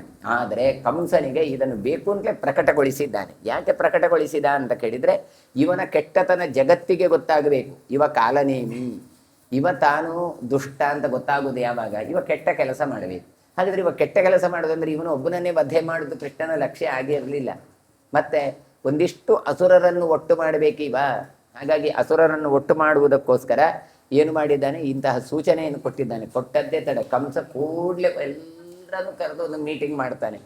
ಯಾರೆಲ್ಲ ಇದ್ದೀರಿ, ಎಲ್ಲ ಕೃಷ್ಣನನ್ನು ನಾಶ ಮಾಡಬೇಕು ಅಂತ. ಹಾಗಾಗಿ ಆತ ಏನು ಮಾಡ್ತಾನೆ ಕೇಳಿದ್ರೆ, ಇಬ್ರು ಮಕ್ಕಳಿಗೆ ಕೂಡ ನಾಮಕರಣ ಆಗಿದ್ದ ವಿಷಯ ಗೊತ್ತಾಗಿ ಬಿಡತ್ತೆ. ಅವರು ಗರ್ಗಾಚಾರ್ಯರು ಯಾರಿಗೆ ಗೊತ್ತಾಗಬಾರದು ಅಂತ ಮಾಡಿದ್ರು. ಆದರೆ ಅಶರೀರವಾಣಿಯಿಂದಾಗಿ ಕಂಸನಿಗೆಲ್ಲ ತಿಳಿದು ಹೋಯಿತು. ಹಾಗೆ ಕೃಷ್ಣ ಬಲರಾಮರ ನಾಶಕ್ಕೋಸ್ಕರ ಶಕಟಾಸುರ, ಪೂತನಿ, ಧೇನುಕಾಸುರ ಎಲ್ಲರನ್ನು ಕಳಿಸುವಂಥದ್ದು ಅದಕ್ಕೋಸ್ಕರ. ಈಗ ಅವನಿಗೆ ಅದರದ್ದು ಚಿಹ್ನೆ ಏನೂ ಕೂಡ ಲವಲೇಶ ಇಲ್ಲ ಅಂತಾದರೆ, ಗಂಧವೂ ಇಲ್ಲ ಅಂತಾದರೆ ಯಾಕೆ ಕಳಿಸ್ತಾನೆ? ಅವನಷ್ಟಕ್ಕೆ ಇರ್ತಾನೆ, ನನ್ನ ಬತ್ತಳಿಗೆಯಲ್ಲಿ ಉಂಟು ಅಂತ ಇರ್ತದೆ. ಆದರೆ ಅಲ್ಲಿ ಇದ್ದಾನೆ ಅಂತ ಗೊತ್ತಾದದ್ರಿಂದ ಒಂದೊಂದು ಅಸ್ತ್ರವನ್ನು ತಾನು ಕಳಿಸಿಕೊಡ್ತಾ ಇದ್ದಾನೆ. ಇಬ್ಬರು ಮಕ್ಕಳಿಗೂ ಕೂಡ ಗರ್ಗಾಚಾರ್ಯರು ನಾಮಕರಣ ಮಾಡ್ತಾರೆ, ಸುಖವಾಗಿ ಬೆಳೀತಾ ಇದ್ದಾರೆ. ಮೊದಲಿನ ಮಗನಿಗೆ ಸಂಕರ್ಷಣ ಅಂತಲೂ, ಕೊನೆಯ ಮಗನಿಗೆ ಕೃಷ್ಣ ಅಂತೂ ಹೆಸರು ಹೇಳ್ತಾರೆ. ಇದನ್ನೆಲ್ಲ ಒಂದಿಷ್ಟು ಕೃಷ್ಣ ಅಂದ್ರೆ ಏನು, ಸಂಕರ್ಷಣ ಏನು ಅಂತ ಅದರದ್ದು ಅರ್ಥ ನಿರ್ವಚನಗಳು ಒಂದಿಷ್ಟು ಹೇಳ್ತಾ ಹೋಗ್ತಾರೆ. ತತ್ರ ಕೃಷ್ಣಸ್ತು ಕೃಷ್ಣೋ ಭೂ ದೇಹಾಂತರ್ಗತೋ ಹರಿಹಿ ವ್ಯವರ್ಧತ ಗವಾಂ ಮಧ್ಯೆ ಸಾಗರಸ್ಥ ಇವಾಂಬರಃ. ರೂಪಾಂತರವನ್ನು ಹೊಂದಿದ ಭಗವಂತ ಅಂತ ಹೇಳ್ತಾರೆ. ಮೊದಲಿನ ರೂಪವೇ ಇಲ್ಲಿ ಕೂಡ ಇರುವಂಥದ್ದು, ಆದರೆ ಕೃಷ್ಣನಾಗಿ ಬೆಳೆದಿದ್ದಾನೆ. ಅಂದರೆ ಮೊದಲು ಹಳದಿ ಇದ್ದ, ಕೆಂಪಿದ್ದ, ಹಾಗೆಲ್ಲ ಅವನನ್ನು ಹೇಳುತ್ತಾರೆ. ಒಂದೊಂದು ಯುಗದಲ್ಲಿ ಒಂದೊಂದು ಇದ್ದ ಅಂತ. ಈಗ ಕೃಷ್ಣ ತಾಂಗತ ಅಂತ, ಈಗ ಕಪ್ಪಾಗಿದ್ದಾನೆ ಕೃಷ್ಣ ತಾನು ಹುಟ್ಟಿದ್ದಾನೆ. ಸಮುದ್ರದ ಮಧ್ಯದಲ್ಲಿ ಮೋಡಗಳು ಹೇಗೆ ತಾವು ತೇಲ್ತಾ ಹೋಗ್ತಾ ಇರ್ತದೋ ಮೋಡಗಳು ಆಕಾಶದಲ್ಲಿ, ಅದೇ ರೀತಿಯಾಗಿ ಕೃಷ್ಣ ಬೆಳೀತಾ ಇದ್ದ. ರಾಮಕೃಷ್ಣರ ಮಹಿಮೆಗಳನ್ನು ಗರ್ಗ ಸಂಹಿತಂತೂ ಬಹಳವಾಗಿ ಅದರಲ್ಲಿ ವರ್ಣಿಸ್ತಾರೆ. ಸತತ್ರ ಯೋಗಮಾಸ್ಥಾಯ ದಾನವಾಂಶ್ಚಾಬಧೀತ್ ಕಿಲ ಕಶ್ಚಿದ್ದನೋ ಸುತೋ ವೀರಃ ಕೃಷ್ಣಸ್ಯ ಬಲಕಾಂಕ್ಷಯ ನಂದಸ್ಯ ವ್ರಜಮಾಯಾತಃ ಶಕಟಂ ವಪುರುದ್ವಹನ್. ಕೃಷ್ಣ ಪರಮಾತ್ಮ ತಾನು ಯೋಗ ಶಕ್ತಿಯನ್ನು ಹೊಂದಿದ್ದರಿಂದ ಅನೇಕ ದಾನವರನ್ನು ಸಂಹರಿಸಿದ್ದಾನೆ ಅಂತ ಹೇಳ್ತಾರೆ. ಇಲ್ಲಿ ಹೇಳಬೇಕಾದ್ರೂ ನೋಡಿ ಹೇಳ್ತಾರೆ, ಕೃಷ್ಣ ಅಂತ ಅವನಿಗೆ ಕೃಷ್ಣ ಅಂತ ಹೆಸರು ಹೇಗೆ ಆಯಿತು ಅಂತ ಕೇಳಿದರೆ, ಕರ್ಷತೀತಿ ಕೃಷ್ಣ, ಸೆಳೀತಾನೆ ಅಂತ. ಹೇಗೆ ಯತಸ್ವಸಂದರ್ಶನತೋ ನರಾಣಾಂ ವರಾಂಗನಾನಾಂ ಸುರಚಾರಣಾನಾಂ ವನಾಂಚ ಕರ್ಮಾಣಿ ಅಪಕರ್ಷತಿ ಸ್ತತಃ ತಥೋಪಿ ಕೃಷ್ಣಂ ಪ್ರವದಂತಿ ಸಂತಃ ಅಂತ. ಅಂದರೆ ಎಲ್ಲರನ್ನೂ ತನ್ನ ಕಡೆಗೆ ಎಳೆಕೊಳ್ತಾನೆ. ಒಳ್ಳೆಯ ದೃಷ್ಟಿ ಮಾತ್ರ ಅಲ್ಲ, ರಕ್ಕಸರನ್ನು ತನ್ನ ಕಡೆಗೆ ಎಳೆದ, ಕೂತಲ್ಲಿ ಒಂದು ಎಳೆದ ಅಂತ ಹೇಳ್ತಾರೆ. ಹಾಗಾಗಿ ಭೂದೇವಿಯನ್ನು ಖುಷಿ ಪಡ್ತಾ ಕೃಷ್ಣ ತಾನು ನಂದಗೋಕುಲದಲ್ಲಿ ಇದ್ದರೆ, ಆಗ ನಾರಾಯಣನ ಕೇಶವ ರೂಪವಾದಂತಹ ಕೃಷ್ಣ ಈತ ಏನು ಮಾಡ್ತಾನೆ ಅಂತ ಒಂದು ಕಡೆ ಹೇಳ್ತಾರೆ. ಮರಗಿಡಗಳ ಪೊದೆಯಂತೆ ಇರುವಂಥ ದೈತ್ಯರನ್ನು ತಾನು ಕಾಡ್ಗಿಚ್ಚು ನಾಶ ಮಾಡುವಂತೆ ನಾಶ ಮಾಡ್ತಾನೆ. ಆದ್ದರಿಂದ ಪ್ರಳಯ ಕಾಲದ ಬೆಂಕಿಯಂತೆ ಇವ ಕೃಷ್ಣ ಅಂದರೆ ಬೆಂಕಿ ಅಂತಲೂ ಹೇಳ್ತಾರೆ. ಕೃಷ್ಣ ವರ್ತ್ಮ ಅಂತೆಲ್ಲ ಹೇಳುವಂಥದ್ದೆಲ್ಲ ಇದೆ. ಹಾಗಾಗಿ ಆ ಬೆಂಕಿಯಾಗೆ ಇದ್ದ. ಏನು ಮಾಡ್ತಾನೆ ಇವ ಅಂತ ಕೇಳಿದರೆ ಹೇಳ್ತಾರೆ, ಶಕಟಾಸುರ ಭಂಜನ ಅಂತ ಚರಿತ್ರೆಯನ್ನು ತಗೊಳ್ತಾ ಇದ್ದ. ಕೃಷ್ಣ ಪರಮಾತ್ಮ ಯೋಗಶಕ್ತಿ ಅಂದರೆ ಒಬ್ಬ ಧನುವಿನ ಮಗನಾದಂಥ ವೀರ ಇದ್ದ. ಆ ದೈತ್ಯ ಕೃಷ್ಣನ ಬಲವನ್ನು ಪರೀಕ್ಷೆ ಮಾಡಬೇಕು ಎನ್ನುವಂತಹ ಜಿಜ್ಞಾಸೆಯಿಂದ ಶಕಟಂ ವಪುರುದ್ವಹನ್, ಒಂದು ಬಂಡಿಯ ರೂಪದಲ್ಲಿ ತಾನು ನಂದಗೋಕುಲಕ್ಕೆ ಆಗಮಿಸಿದ. ಅಲ್ರಿ, ಎಲ್ಲ ಕಡೆ ನಾವು ಮೊದಲು ನೋಡಿದ್ದು ಯಾರನ್ನು? ಪೂತನಾ ಸಂಹಾರ. ಆದರೆ ಇಲ್ಲಿ ಹರಿವಂಶದಲ್ಲಿ ಏನು ಹೇಳ್ತಾ ಇದ್ದಾರೆ? ಶಕಟಾಸುರ ಸಂಹಾರವನ್ನು ಹೇಳ್ತಾ ಇದ್ದಾರೆ. ಯಾಕೆ ಕೇಳಿದರೆ, ಇಲ್ಲಿ ಕೆಲವು ಸಲ ಏನಾಗುತ್ತೆ ಕೇಳಿದರೆ, ಹೇಳುವವರ ವಿವಕ್ಷಾ ಭೇದ ಅಂತ ಹೇಳ್ತಾರೆ. ಶಕಟಾಸುರ ಬಂದವ ಕೊಂದಂದ ಅಲ್ಲ, ಅದಕ್ಕಿಂತ ಮೊದಲು ಹೌದು, ಅದಕ್ಕಿಂತ ಮೊದಲು ಇದು ಒಂದು ಮಾಡಿದ್ದ ಅಂತ ಹೇಳ್ತೇವೆ. ಹೇಳುವಾಗ ಕೆಲವು ಸಲ ಆಚೀಚೆ ಮಾಡ್ತೇವೆ. ಆದರೆ ಆಚೀಚೆ ಮಾಡಿದ್ದು ನಾವು ಮರ್ತು ಮಾತಾಡ್ತೇವೆ. ಆದರೆ ಇವರು ಮರ್ತು ಹೇಳೋದಲ್ಲ ವ್ಯಾಸರು. ಮತ್ತೆ ಯಾಕೆ ಹೇಳಿದ್ರು ಹಾಗಾದರೆ ಅಂದರೆ, ಮೊದಲು ಭಗವಂತನ ಕಾಲಿನಿಂದ ಭಗವಂತನ ತಲೆವರೆಗೆ ದರ್ಶನ ಮಾಡಬೇಕು. ಹಾಗಾಗಿ ಆತ ಮಾಡಿದ ಕಾಲಿನ ಕೆಲಸವನ್ನು, ಏನು ಕಾಲಿನಿಂದ ಒದ್ದು ಶಕಟಾಸುರನ ವಧೆ ಮಾಡಿದ್ದಕ್ಕೆ ಆ ಪಾದವನ್ನು ಚಿಂತನೆ ಮಾಡಿ ಎನ್ನುವ ಒಂದು ದೃಷ್ಟಿಯಿಂದಲೋ ಏನೋ ಮೊದಲು ಅದನ್ನು ತಾವು ಶಕಟಾಸುರ ಭಂಜನವನ್ನು ತಾವು ವರ್ಣಿಸ್ತಾ ಇದ್ದಾರೆ. ಮುಂದೆ ಪೂತನಾ ಸಂಹಾರವನ್ನು ವರ್ಣಿಸ್ತಾರೆ. ಈಗ ಪೂತನ ಸಂಹಾರವನ್ನು ವರ್ಣಿಸೋದಿಲ್ಲ ಅಂತಲ್ಲ. ಹಾಗಾದರೆ ಅಲ್ಲಿ ಪೂತನಾ ಸಂಹಾರವನ್ನು ಭಾಗವತಾದಿ ಗ್ರಂಥಗಳಲ್ಲಿ ಮೊದಲು ಹೇಳಿದರೆ ಇಲ್ಲಿ ಮತ್ತೆ ಹೇಳ್ತಾ ಇದೆ. ಹಾಗಾದರೆ ಕೃಷ್ಣ ಹೇಗೆ, ಯಾಕೆ ಶಕಟಾಸುರ ಭಂಜನ ಅಂದರೆ ಅದಕ್ಕೋಸ್ಕರ ಹೇಳ್ತಾರೆ, ಶಕಟಸ್ಯ ತ್ವಧಟ್ ಸುಪ್ತಂ ಕದಾಚಿನ್ ಪುತ್ರದೃಗ್ಧನಿ. ಯಶೋದಾ ತಮುತ್ಸೃಜ್ಯ ಜಗಾಮ ಯಮುನಾಂ ನದಿಂ. ಅಂದರೆ ಇಲ್ಲಿ ಯಶೋದೆ ಏನು ಮಾಡಿದ್ದಾಳೆ ಕೇಳಿದರೆ, ಒಂದು ದಿನ ಅವನೊಂದು 4ನೇ ತಿಂಗಳು ಅಂತ ಹೇಳ್ತಾರೆ, ಉಪನಿಷ್ಕ್ರಮಣಕ್ಕೆ 4ನೇ ತಿಂಗಳನ್ನು ಹೇಳ್ತಾರೆ ಜನ್ಮ ನಕ್ಷತ್ರದಲ್ಲಿ ಅಂತ ಹೇಳಿ. ಹಾಗಾಗಿ ಬಂಡಿಯ ಕೆಳಗೆ ಕೃಷ್ಣನನ್ನು ಮಲಗಿಸಿ ತಾನು ಯಮುನೆಯಲ್ಲಿ ಸ್ನಾನ ಮಾಡಲಿಕ್ಕೆ ಹೋಗಿದ್ದಾಳೆ ಅಂತ ಕೊಡ್ತಾರೆ. ಅಲ್ಲಿ ದೇವರ ದರ್ಶನಕ್ಕೆ ಹೋದದ್ದು ಕೊಡ್ತಾರೆ, ಇಲ್ಲಿ ಸ್ನಾನ ಮಾಡಲಿಕ್ಕೆ ಹೋದದ್ದು ಅಂತ ಕೊಡ್ತಾರೆ. ಯಶೋದಾತಂ ತಮುತ್ಸೃಜ್ಯ ಜಗಾಮ ಯಮುನಾಂ ನದಿ. ಇನ್ನೊಂದರಲ್ಲಿ ಏನು ಹೇಳ್ತಾರೆ ಕೇಳಿದ್ರೆ, ಅವಳು ಬಟ್ಟೆ ತೊಳಿಲಿಕ್ಕೆ ಹೋದ್ಲು ಅಂತ ಕರೀತಾರೆ. ನಾನು ಬಟ್ಟೆ ತೊಳೆಯುವಾಗ ಸ್ವಲ್ಪ ವಿಳಂಬ ಆಯಿತು, ಬರುವಾಗ ಹೀಗೆಲ್ಲ ಆಯಿತು ಅಂತ. ಅಂದ್ರೆ ಅದರದ್ದು ತಾತ್ಪರ್ಯ ಇಷ್ಟೇ, 4ನೇ ತಿಂಗಳಲ್ಲಿ ಕೃಷ್ಣನನ್ನು ಕರ್ಕೊಂಡು ಹೋಗಿದ್ದಾರೆ. ಅದು ದೇವಸ್ಥಾನಕ್ಕೆ ಹೋಗ್ಲಿಕ್ಕೆ ಸ್ನಾನ ಮಾಡಿದ್ದೋ ಅಥವಾ ಸ್ನಾನ ಮಾಡುವಾಗ ಬಟ್ಟೆ ತೊಳೆದದ್ದು ಇರಬಹುದು. ಅದು ಏನಾದರೂ ಕೂಡ ಪರಸ್ಪರ ವಿರೋಧ ಏನೂ ಇಲ್ಲ. ಹಾಗಾದರೆ ಏನು ಇದರದ್ದು ತಾತ್ಪರ್ಯ ಅಂದರೆ, ಭಗವದ್ ದರ್ಶನಕ್ಕೆ ತಾನು ಹೊರಟಿದ್ದಾಳೆ, ಶಕಟಾಸುರ ಭಂಜನಾಗಿದೆ, ಇದಿಷ್ಟೇ. ಅದು ಇಲ್ಲಿ ಹೊರಡುವಾಗ ಆದದ್ದು, ಅಲ್ಲಿ ಮುಟ್ಟಿದ ಮೇಲೆ ಆದದ್ದು, ಅಲ್ಲಿಂದ ಹೊರಡೋಗುವ ವಾಪಸ್ ತಿರುಗಿ ಬರುವಾಗ ಆದದ್ದು ಅದು ಗೊತ್ತಿಲ್ಲ. ಅಂತೂ ಇಲ್ಲಿ ಏನು ಹೇಳ್ತಾರೆ ಕೇಳಿದರೆ, ತಾನು ಯಮುನಾ ನದಿಗೆ ಹೊರಟಿದ್ದಾಳೆ ಸ್ನಾನ ಮಾಡಲಿಕ್ಕೆ. ಯಾಕೆ ಅಂತ ಅದರದ ಅರ್ಥ ಇಷ್ಟೇ ಹೇಳ್ತದೆ. ವೇದ ಮಂತ್ರವೂ ಕೂಡ ಅದರಲ್ಲಿರುವಂತಹ ಒಂದು ಮಂತ್ರವನ್ನೆಲ್ಲ ಉಲ್ಲೇಖ ಮಾಡ್ತಾನೆ. ಶಿಶುಲೀಲಾಂ ತತಃ ಕುರ್ವನ್ ಸ್ವಹಸ್ತ ಚರಣೌ ಕ್ಷಿಪನ್ ಅಂಗುಷ್ಠಮಾಸ್ಯೆ ನಿಕ್ಷಿಪ್ಯ ಪಾದಾಭ್ಯಾಂ ಪರಿಚಿಕ್ಷಿಪನ್ ಹಾಸ್ಯಂ ಕುರ್ವನ್ ಶಿಶು ಕೃಷ್ಣೋ ನೇತ್ರಾಭ್ಯಾಂ ಪರಿಭ್ರಮ. ಕೃಷ್ಣ ಮಗುವಿನಂತೆ ಆಟ ಆಡ್ತಾ ಇದ್ದಾನೆ ನೋಡಿ, ಬಂಡಿಯ ಕೆಳಗೆ ಇಟ್ಟಿದ್ದಾರೆ. ಇವಳೇನು ಮಾಡಿದ್ದಾಳೆ, ತಾನು ಯಮುನಾ ನದಿಗೆ ಹೊರಟಿದ್ದಾಳೆ. ತಾನು ಹೋದವಳು ಬರಲಿಲ್ಲ ಪಕ್ಕ. ಕೃಷ್ಣ ಏನು ಮಾಡಿದ್ದಾನೆ, ತನ್ನ ಕಾಲನ್ನು ತಾನು ಹಲ್ಲಾಡಿಸಿದ್ದಾನೆ. ಶಿಶುಲೀಲಾಂ ತತಃ ಕುರ್ವನ್, ಮಕ್ಕಳಾಟಿಕೆ ಅಂತ ಹೇಳ್ತೇವೆ, ಅದು ಶಿಶುಲೀಲಾ ಅಂತ ಹೇಳ್ತಾರೆ. ಏನು ಮಾಡ್ತಾರೆ, ಸ್ವಹಸ್ತ ಚರಣೌ ಕ್ಷಿಪನ್. ಮಕ್ಕಳು ಸುಮ್ಮನೆ ಇರ್ತಾವ, ಅವರು ಹೀಗೆ ಹೀಗೆ ಹೀಗೆ ಹೀಗೆ ತುಳಿತಾ ಇರ್ತವೆ, ಕೈ ಕಾಲು ಹಲ್ಲಾಡಿಸ್ತವೆ. ಹಾಗೆ ಇವನು ಮಾಡಿದ. ಅಂಗುಷ್ಟ ಮಾಸ್ಯೆ ನಿಕ್ಷಿಪ್ಯ, ಕಾಲ ಅಂಗುಷ್ಟವನ್ನು ತನ್ನ ಹಾಸ್ಯದಲ್ಲಿ ಮುಖಕ್ಕೆ, ಅಂದರೆ ಮಗುವಿನ ಕಾಲನ ಹೆಬ್ಬೆಟ್ಟನ್ನು ತನ್ನ ಬಾಯಿಗೆ ತುರುಕಿಸಿಕೊಂಡಿದ್ದಾನೆ. ಮಕ್ಕಳಿಗೆ ಹಾಗೆ ಏನಿದ್ರು ಕೈ ಇದ್ರೂ ಅದನ್ನು ಹೀಗೂ ಆಗ್ತದೆ, ಬಿಡಿಸಿಯೂ ಆಗ್ತದೆ, ಎಲ್ಲ ಬಾಯಿಯೊಳಗೆ ತುರುಕಿಸಿಕೊಳ್ತಾವೆ. ಹಾಗೆ ಇವಳು ಏನು ಮಾಡಿದ್ದಾನೆ, ತನ್ನ ಕಾಲಾಂಗುಷ್ಠವನ್ನು ತನ್ನ ಬಾಯಿಯೊಳಗೆ ತಾನು ಇಟ್ಟುಕೊಂಡಿದ್ದಾನೆ. ಪಾದಗಳಿಂದ ಬಂದು ಶಕಟವನ್ನು ತಾನು ಏನು ಮಾಡ್ತಾನೆ, ಒದ್ದು ಬಿಟ್ಟಿದ್ದಾನೆ. ಕಣ್ಣುಗಳನ್ನು ತಿರುಗಿಸ್ತಾ ತಾನು ಕೃಷ್ಣ ಹಾಸ್ಯದ ಭಾವನೆಯನ್ನು ತೋರಿಸ್ತಾ ಇದ್ದಾನೆ ಅಂತ ಹೇಳ್ತಾರೆ. ಹಾಸ್ಯಂ ಕುರ್ಬನ್ ಶಿಶೋ ಕೃಷ್ಣ ನೇತ್ರಾಭ್ಯಾಂ ಪರಿಬನ್. ಕಣ್ಣು ಆಚೆ ಈಚೆ ಮಾಡ್ತಾ ಇದ್ದಾನೆ, ಪಿಡಿ ಮಾಡ್ತಾನೆ. ಆಮೇಲೆ ಕಾಲಿನಿಂದ ಒದ್ದು ಬಿಟ್ಟಿದ್ದಾನೆ ಬೆಟ್ಟ. ಯಾವುದಕ್ಕೆ, ಆ ಗಾಡಿಗೆ. ಕರೇಣ ಸಂಪೀಡ್ಯ ಪಾದೇನ ಪೀಡಯನ್ ಅನೇಕಾಭಿಸ್ಸಲೀಲಾಭಿ ಲೋಕಾಸ್ತದ್ಗತಮಾಸನಃ. ತನ್ನ ಕೈಗಳನ್ನು ಹಿಚ್ಚುತ್ತಾ ಇದ್ದಾನೆ, ಪಾದದಿಂದ ಪಾದವನ್ನು ಪೀಡಿಸ್ತಾ ಇದ್ದಾನೆ. ಅನೇಕವಾದಂತಹ ಲೀಲೆಯಿಂದ ಗೋಕುಲದಲ್ಲಿರುವಂಥ ಎಲ್ಲರ ಮನಸ್ಸನ್ನು ಆಕರ್ಷಿಸಿದವ ಕೃಷ್ಣ. ಹಾಗಾದರೆ ಅವನು ಇದೊಂದು 3-4 ತಿಂಗಳಾಗಿದೆ ಅಂತ ಗೊತ್ತಾಗತ್ತೆ. ಹೀಗೆ ಎಲ್ರಿಗೂ ಕೂಡ ತಾನು ಆಕರ್ಷಿತನಾದವ. ಕಲ್ಮಷಂ ಕ್ಷಾಲಯನ್ ವಿಷ್ಣು ತದ್ಗತಾಸಕ್ತಚೇತಸ ರುರೋಧ ಮಧುರಂ ಕೃಷ್ಣ ಪಾದವೋರ್ಧ್ವಂ ಪ್ರಸಾರಯ. ತಾನು ಏನು ಮಾಡ್ತಾ ಇದ್ದ, ಇಂತಹ ಲೀಲೆ ಯಾಕೆ ನಾವು ಇದನ್ನೆಲ್ಲ ಚಿಂತನೆ ಮಾಡಬೇಕು? ಬಂದ ಒದ್ದ ಸತ್ತ ಹೋದ ಮುಗೀತಲ್ಲ. ಇದೆಲ್ಲ ಯಾಕೆ ಇಷ್ಟು ವರ್ಣನೆ ಮಾಡ್ತಾರೆ ಹೇಳಿದರೆ ಸುಮ್ಮನೆ ಅಲ್ಲ. ಹೇಳ್ತಾರೆ, ಕೃಷ್ಣನ ಈ ಲೀಲೆಗಳು ಉಂಟಲ್ಲ, ಯಾವುದು ಬೆಣ್ಣೆ ಕದ್ದದ್ದಿರ್ಬೋದು, ಸಕಟಾಸುರನ ಭಂಜನ ಮಾಡಿದ್ದಿರ್ಬೋದು, ಇದೆಲ್ಲ ಲೀಲೆಗಳನ್ನು ನೋಡಿದರೆ ಏನಾಗತ್ತೆ, ಕಲ್ಮಷಂ ಕ್ಷಾಲಯನ್, ನಮ್ಮ ಹೃದಯದಲ್ಲಿರುವ ಕಲ್ಮಷಗಳು ಹೋಗತ್ತೆ. ಹಾಗಾದರೆ ನೋಡಿ, ಹಾರ್ಟ್ ಕ್ಲೀನ್ ಇಲ್ಲ ಅಂತ ಹೇಳಿದ್ರು ಏನು ಮಾಡ್ರೆ ಅವರು ಪ್ರಯೋಜನ ಇಲ್ಲ. ಮನಸ್ಸು ಶುದ್ಧ ಇಲ್ಲ, ಅವ್ರ ಹಾರ್ಟ್ ಕ್ಲೀನ್ ಇಲ್ಲ ಅಂತ. ಕೆಲವರಿಗೆ ತುಂಬ ಕ್ಲೀನ್ ಹಾರ್ಟ್ ಅವರು ಅಂತ. ಏನು ಅಂತ ಕೇಳಿದರೆ, ಕೃಷ್ಣನ ಚಿಂತನೆ ಮಾಡುವವರು ಶುದ್ಧ, ಯಾರು ಕೃಷ್ಣ ಚಿಂತನೆ ಮಾಡೋದಿಲ್ವೋ ಅವರು ಅಶುದ್ಧ ಅಂತ ಅರ್ಥ. ಒಂದು ಒಳಗೆ ಒಂದು ಹೊರಗೆ ಅಂತ ಇರ್ತಾರಲ್ಲ, ಅವರು ಅಶುದ್ಧ ಅಂತ ಅರ್ಥ. ಹಾಗಾಗಿ ಕೃಷ್ಣನನ್ನು ಯಾರು ಚಿಂತನೆ ಮಾಡ್ತಾರೋ, ಅವರ ಲೀಲೆಯನ್ನು ಯಾರು ಚಿಂತನೆ ಮಾಡ್ತಾರೋ ಅವರು ಶುದ್ಧರಾಗ್ತಾರೆ. ಕಲ್ಮಷಗಳನ್ನೆಲ್ಲ ತೊಳೆದು ಅವರು ಶುದ್ಧರಾಗ್ತಾರೆ ಅಂತ ಕೊಡ್ತಾರೆ. ಹಾಗಾಗಿ ಇಷ್ಟು ಮಾತ್ರ ಅಲ್ಲ, ವಿಷ್ಣುಸ್ತದ್ಗತಾಸಕ್ತ ಚೇತಸ, ಕೃಷ್ಣನ ಲೀಲೆಯನ್ನು ಆಸಕ್ತಿಯಿಂದ ಯಾರು ನೋಡ್ತಾರಲ್ಲ ಅವರೆಲ್ಲ ಕಲ್ಮಷ ಹೋಗತ್ತೆ. ಅದಕ್ಕೋಸ್ಕರ ತಾನು ಲೀಲೆಯನ್ನು ಕೃಷ್ಣ ಮಾಡ್ತಾ ಇದ್ದಾನೆ. ಹಾಗಾಗಿ ಏನು ಮಾಡಿದ, ರುರೋಧ ಮಧುರಂ, ಕೃಷ್ಣ ಅಳ್ಳಿಕ್ಕೆ ಶುರು ಮಾಡಿದ. ಕೆಲವು ಸಲ ಮಕ್ಕಳು ಹತ್ರ ಉಂಟಲ್ಲ, ನಮಗೆ ತುಂಬ ಇರಿಟೇಟ್ ಆಗುತ್ತೆ. ಕೆಲವು ಟ್ರೈನಲ್ಲಿ ಬಸ್ಸಲ್ಲೆಲ್ಲ ಹೋಗುವಾಗ ಅಳ್ತಾ ಇರ್ತದೆ, ಎಲ್ಲ ನಮ್ಮನ್ನೇ ನೋಡ್ತಾರೆ ಅಂತ ಆಗುತ್ತೆ. ಅಯ್ಯೋ ಬೇಡಪ್ಪ ಅಂತ. ಊಟಕ್ಕೆ ಕೂತಾಗ ಮಕ್ಕಳು ಅಳ್ಳಿಕ್ಕೆ ಶುರು ಮಾಡಿದರೆ, ಯಾಕೆ ಊಟಕ್ಕೆ ಬಂದೇವಪ್ಪ, ಈ ಮಕ್ಕಳು ಅಳೋದಂತಾನೆ. ಆದರೆ ಈ ರೀತಿಯಾಗಿ ಅಳ್ಳಿಲ್ಲ. ಮತ್ತು ಅದರಲ್ಲಿ ಅಳೋದ್ರಲ್ಲಿ ಕೂಡ ಮಧುರ ಅಂತ ಹೇಳ್ತಾರೆ ನೋಡಿ. ರುರೋಧ ಮಧುರಂ ಕೃಷ್ಣ, ಅತ್ತದ್ದು ಕೂಡ ಕೇಳಲಿಕ್ಕೆ ಇಂಪು. ಅಂದರೆ ಒಂದು ರೀತಿಯಲ್ಲಿ ತಾನು ಅಳ್ತಾ ಇದ್ದಾನೆ. ಹಾಗಾಗಿ ಪಾದಗೂರ್ಧ್ವಂ ಪ್ರಸಾರಯನ್, ಆಮೇಲೆ ಕಾಲನ್ನು ಏನು ಮಾಡಿದ, ಉದ್ದಕ್ಕೆ ಚಾಚಿದಂತೆ, ಕಾಲು ಮಡಚಿಕೊಂಡಿದ್ದ ಕಾಲನ್ನು ಉದ್ದಕ್ಕೆ ಚಾಚಿದ.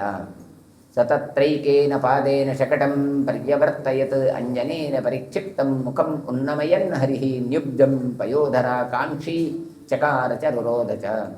ಅಲ್ಲಿ ಏನು ಮಾಡಿದ್ದಾನೆ, ತನ್ನ ಕಾಲು ಉದ್ದ ಮಾಡಿ ಒಂದು ಪಾದದಿಂದ ಬಂಡಿಯನ್ನು ತಿರುಗಿಸಿದ, ಬಂಡಿಗೆ ತಾಗಿಸಿದ, ಬಂಡಿ ಅಲ್ಲಿಗೆ ತಿರುಗಲಿಕ್ಕೆ ಶುರುವಾಯಿತು.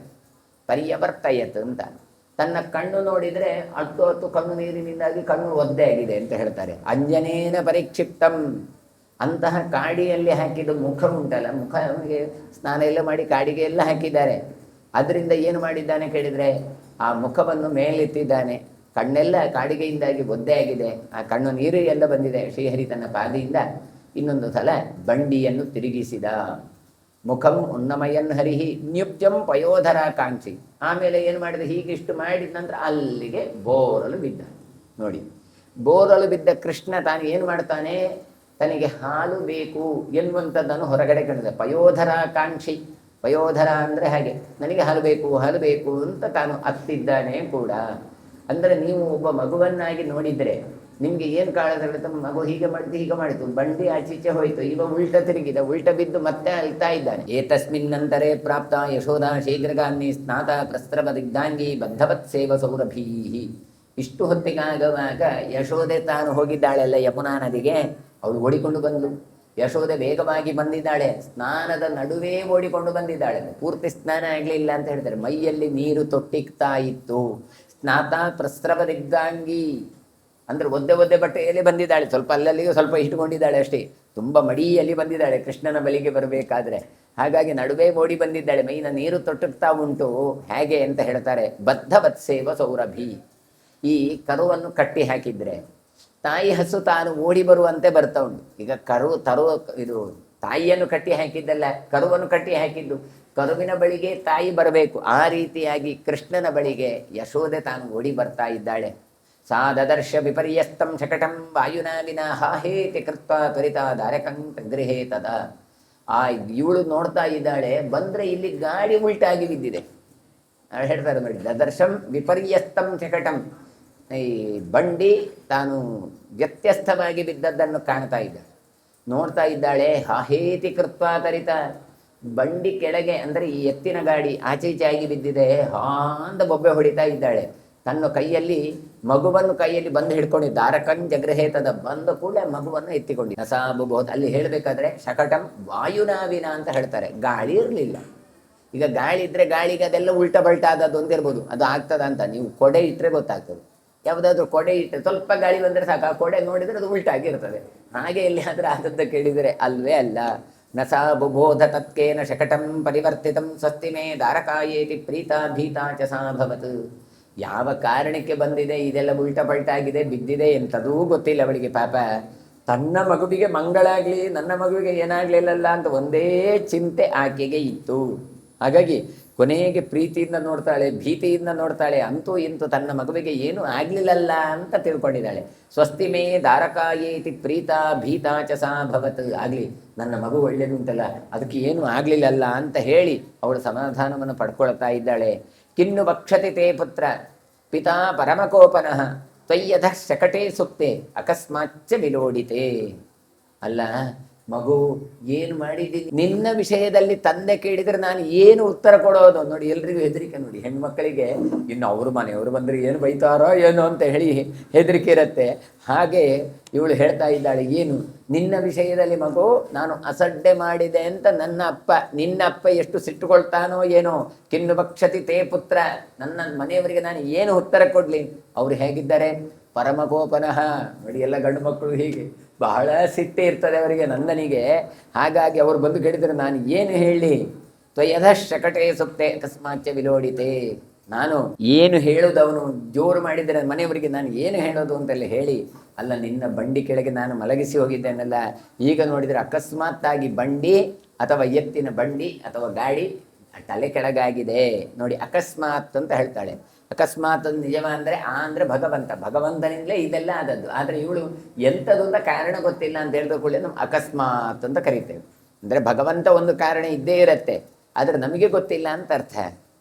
ಕಿಮ್ಮೆ ಸ್ನಾನೇನ ದುಸ್ನಾನಂ ಕಿಂಚಮೇ ಗಮನೇ ನದೀಂ ಪರ್ಯಸ್ತೆ ಶಕಟೆ ಪುತ್ರ ಯತ್ವಾಂ ಪಶ್ಯಾಮ್ಯಪಾವೃತಂ. ಆಕೆ ಹೇಳ್ತಾಳೆ, ತನ್ನ ಮಗನ ಹತ್ರವೇ ಮಾತಾಡೋದು, ಮತ್ತೆ ಯಾರಿದ್ದಾರೆ, ಮತ್ತೆ ಯಾರೂ ಇಲ್ಲ, ಮಕ್ಕಳ ಹತ್ರವೇ ಮಾತಾಡೋದು, ಕೃಷ್ಣನ ಹತ್ರ ಮಾತಾಡೋದು. ಏನು ಕೇಳಿದರೆ, ನದಿಗೆ ನನಗೆ ಏನಾಗಬೇಕಾಗಿದೆ ಈ ಸ್ನಾನದಿಂದಾಗಿ. ನೋಡಿ ಹೇಳುವ ಮಾತು, ನೀನು ಇರುವಾಗ ನನಗೆ ಇನ್ನು ಪುನಃ ಸ್ನಾನ ಯಾಕೆ, ದರ್ಶನ ಯಾಕೆ, ಪೂಜೆ ಯಾಕೆ? ಆದರೆ ಏನು ಮಾಡಿದೆ ನಾನು? ಸ್ನಾನಕ್ಕೆ ಅಂತ ಹೋದೆ. ಈ ಸ್ನಾನದಿಂದಾಗಲೇ ನನಗೆ ಈ ಕಷ್ಟ ಒದಗಿ ಬಂತು. ನಾನು ಹೋಗದೇ ಇದ್ರೆ ಏನಾಗ್ಬೋದಿತ್ತು? ನಂಗೆ ಯಾಕೋ ಹೋಗಬೇಕಿತ್ತು. ಗಂಡಿ ಆದರೂ ಕೂಡ ತಲೆ ಕೆಳಗಾಗಿ ಯಾಕೆ ಬೆಳಬೇಕಿತ್ತು? ನಾನು ಈ ರೀತಿಯಾಗಿ ನಿನ್ನನ್ನು ನೋಡುವ ಒಂದು ಅಗತ್ಯ ಇತ್ತ. ಹಾಗಾಗಿ ನನ್ನ ಬದುಕಿನ ಇದೇ ನನ್ನ ಬದುಕಿನ ಭಾಗ್ಯ ಅಲ್ವಾ ಅಂತ. ಅಂದರೆ ನಾವು ಎಲ್ಲಕ್ಕೆಲ್ಲ ನನಗೆ ಯಾಕೆ ಬೇಕಿತ್ತು, ಸುಮ್ಮನೆ ಮನೆಯಲ್ಲಿ ಕೂತ್ಕೊಳ್ಬೋದಿತ್ತು, ಆ ಮಗುವನ್ನು ಬಿಟ್ಟು ನಾನು ಯಾಕೆಪ್ಪ ಹೋದೆ, ಒಂದು ಗಳಿಗೆ ಕಣ್ಣು ಆಚೀಚೆ ಹಂದಾಡಿಸಿದೆಲ್ಲ ಅಂತ ಹೇಳಿ ನಮಗೆ ಹೇಗೆ ಅನಿಸದೆ. ಹಾಗೆ ಇವಳು ಹೇಳ್ತಾ ಇದ್ದಾಳೆ, ಕಿಮ್ಮೆ ಸ್ನಾನೇನ ದುಸ್ನಾನಂ ಕಿಮ್ಮೆ ಗಮನೇ ನದಿ. ಅಲ್ಲ, ಯಾಕೆ ನಾನು ನದಿಗೆ ಹೋಗಬೇಕಾಯ್ತು? ಯಾಕೆ ನನಗೆ ನದಿ ಬೇಕು, ಇದು ಬೇಕು? ನಾನು ಬಂದಾಗ ನೋಡು, ಈಗ ಬಂಡೆ ಮೇಲೆ ನೀನು ಕೆಳಗಾಗಿ ಬಿದ್ದಿದ್ದಿ, ನಿನ್ನ ಮೇಲೆ ಆ ಎತ್ತಿನ ಬಂಡಿ ಎಲ್ಲ ಬಿದ್ದಿದೆ, ಅಯ್ಯೋ ನನಗೆ ಯಾಕೆ ಬೇಕಿತ್ತು ಅಂತ. ಇನ್ನೊಂದು ಹೇಳ್ತಾರೆ, ಏನು ಕೇಳಿದ್ರೆ ಕೃಷ್ಣಾಮೃತ ಮಹರ್ಣದಲ್ಲಿ ಹೇಳ್ತಾರೆ, ಕೃಷ್ಣನೇ ಇದ್ದಾಗ ಇನ್ನು ಅದನ್ನೆಲ್ಲ ಬಿಟ್ಟು ಬೇರೆದ್ದೆಲ್ಲ ಬೇಕಾದ. ಅಂದ್ರೆ ಯಾವುದಕ್ಕೆ ಇಂಪಾರ್ಟೆನ್ಸ್ ಕೊಡಬೇಕು ಎನ್ನುವಂಥದ್ದು ನಮಗೆ ಗೊತ್ತಿಲ್ಲಲ್ಲ ಅಂತ ಹೇಳ್ತಾ ಇದ್ದಾರೆ. ನೋಡಿ, ಸಂಧ್ಯಾವಂದನ ಭದ್ರಮಸ್ತು ಭವತೆ ಭೋಸ್ನಾನ ತುಭ್ಯನ್ ನಮಃ ಅಂತ ಕೃಷ್ಣಾಮೃತ ಮರಣದಲ್ಲಿ ಹೇಳ್ತಾರೆ. ಹಾಗಾಗಿ ಭಗವಂತನೇ ಸ್ನಾನ, ಭಗವಂತ ಇದ್ದಾಗ ಅವನೇ ಎಲ್ಲದೂ ಕೂಡ. ಹಾಗಾಗಿ ಭಗವಂತನನ್ನು ಬಿಟ್ಟು ನಾವು ಅದು ಮಾಡ್ತೇನೆ ಇದು ಮಾಡ್ತೇನೆ ಅಂತ ಯಾಕೆ ಹೋಗಬೇಕು ಅಂತ. ಅದೇ ನಮ್ಮ ಉಡುಪಿ ಕೃಷ್ಣನಿಗೆ ಉಂಟಾದದ್ದು. ಎಲ್ಲಿ?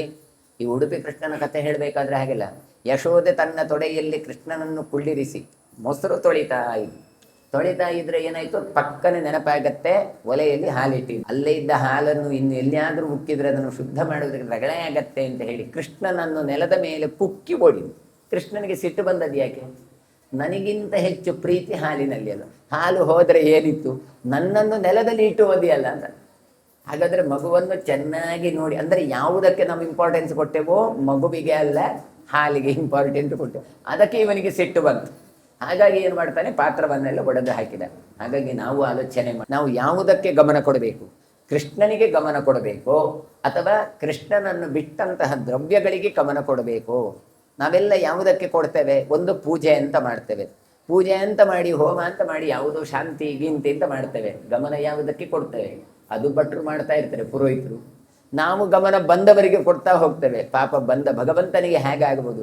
ನನ್ನನ್ನು ಕರ್ದದ್ದು ಯಾಕೆ? 60ನೇ ಶಾಂತಿ 70ನೇ ಶಾಂತಿ ಅಂತ ಹೋಮ ಮಾಡೋದು, ನನ್ನನ್ನು ಕರ್ದದ್ದು ಮಾರ್ಕಂಡೇಯ ಹೋಮ, ನರಸಿಂಹ ಹೋಮ ಅಂತ. ಆದರೆ ನೀವೇನು ಮಾಡ್ತೀರಿ?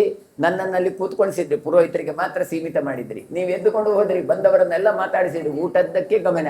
ಅಯ್ಯೋ ಆ ಸಾಮಾನು ಬರಲಿಲ್ಲ, ಈ ಸಾಮಾನು ಬರಲಿಲ್ಲ, ಅದು ಇದು ಅಂತ ಹೇಳಿ ಭಗವಂತನಿಗೆ ಅನಿಸ್ತದೆ, ಓ ನನಗಿಂತ ಹೆಚ್ಚು ನಿಮಗೆ ಬೇಕಾಗಿದ್ದು ಅದಲ್ವಾ ಅಂತ ಕೇಳ್ತಾನೆ. ಹಾಗೆ ಇಲ್ಲಿ ಕೂಡ ಯಾವುದಕ್ಕೆ ನಾವು ಪ್ರಾಧಾನ್ಯತೆ, ಯಾವುದಕ್ಕೆ ಅಪ್ರಾಧಾನ್ಯತೆ ಅಂತ ನೋಡಬೇಕು. ಇಲ್ಲಿ ಭಗವಂತನಿಗೆ ಪ್ರಾಧಾನ್ಯತೆ, ಅದಕ್ಕೆ ಪೂರಕವಾಗಿ ಬಾಕಿದ್ದೆಲ್ಲ ಕಾರ್ಯಕ್ರಮಗಳು ಇರಬೇಕೇ ಹೊರತು ನಮಗೆ ಬಾಕಿದ್ದೇ ಗೌಜಿಯಾಗಿರ್ತದೆ. ಯಾವುದಲ್ಲಿ 16 ಮುತ್ತೈದರೇನು ಕರೆದಿರ್ತೇವೆ, ಆ 15 ಬಂದ್ರೋ ಇಲ್ವೋ, ಅವರಿಗೆ ಹಾಕಿಟ್ಟದ್ದು ಇಟ್ಟಿತೋ ಇಲ್ವೋ, ಬಂದ್ರೆ ಅವರನ್ನು ಕೂರಿಸೋದು, ಕೂತ್ಕೊಳಿಸೋದು, ಅವರಿಗೆ ಕೊಡೋದು, ಅವರಿಗೆ ಕಳಿಸೋದು, ಅದರಲ್ಲೇ ಮಗ್ನರಾಗಿ ಬಿಡ್ತೇವೆ. ಹಾಗಾದ್ರೆ ಅವರಿಗೆ ಗಮನ ಕೊಡಬಾರದು ಅಂತ ಹೇಳಿದ್ದಲ್ಲ. ಮತ್ತೆ ಅದಕ್ಕೆ ಬೇರೆ ಬೇರೆ ಜನರಿಗೆ ಅದನ್ನು ನಿಯೋಜನೆ ಮಾಡಿಕೊಂಡು ಜವಾಬ್ದಾರಿಯನ್ನು ಕೊಟ್ಟು ನೀವು ಇದನ್ನೆಲ್ಲ ಮಾಡಿ ಅಂತ ಹೇಳಬೇಕು ಬಂಧುಗಳಿಗೆಲ್ಲ. ನಮ್ಮದು ಹಾಗಲ್ಲ, ಅವರು ಯಾರ್ಯಾರನ್ನು ಕರೆದು ಏನೇನೋ ಮಾಡ್ತಾರೋ ಏನೋ ಅಂತ ಹೇಳಿ ದೇವರಿಗೆ ಗಮನವನ್ನು ಕೊಡೋದು ಕಡಿಮೆ ಮಾಡಿ ಅದಕ್ಕೆ ಗಮನವನ್ನು ಕೊಡ್ತೇವೆ.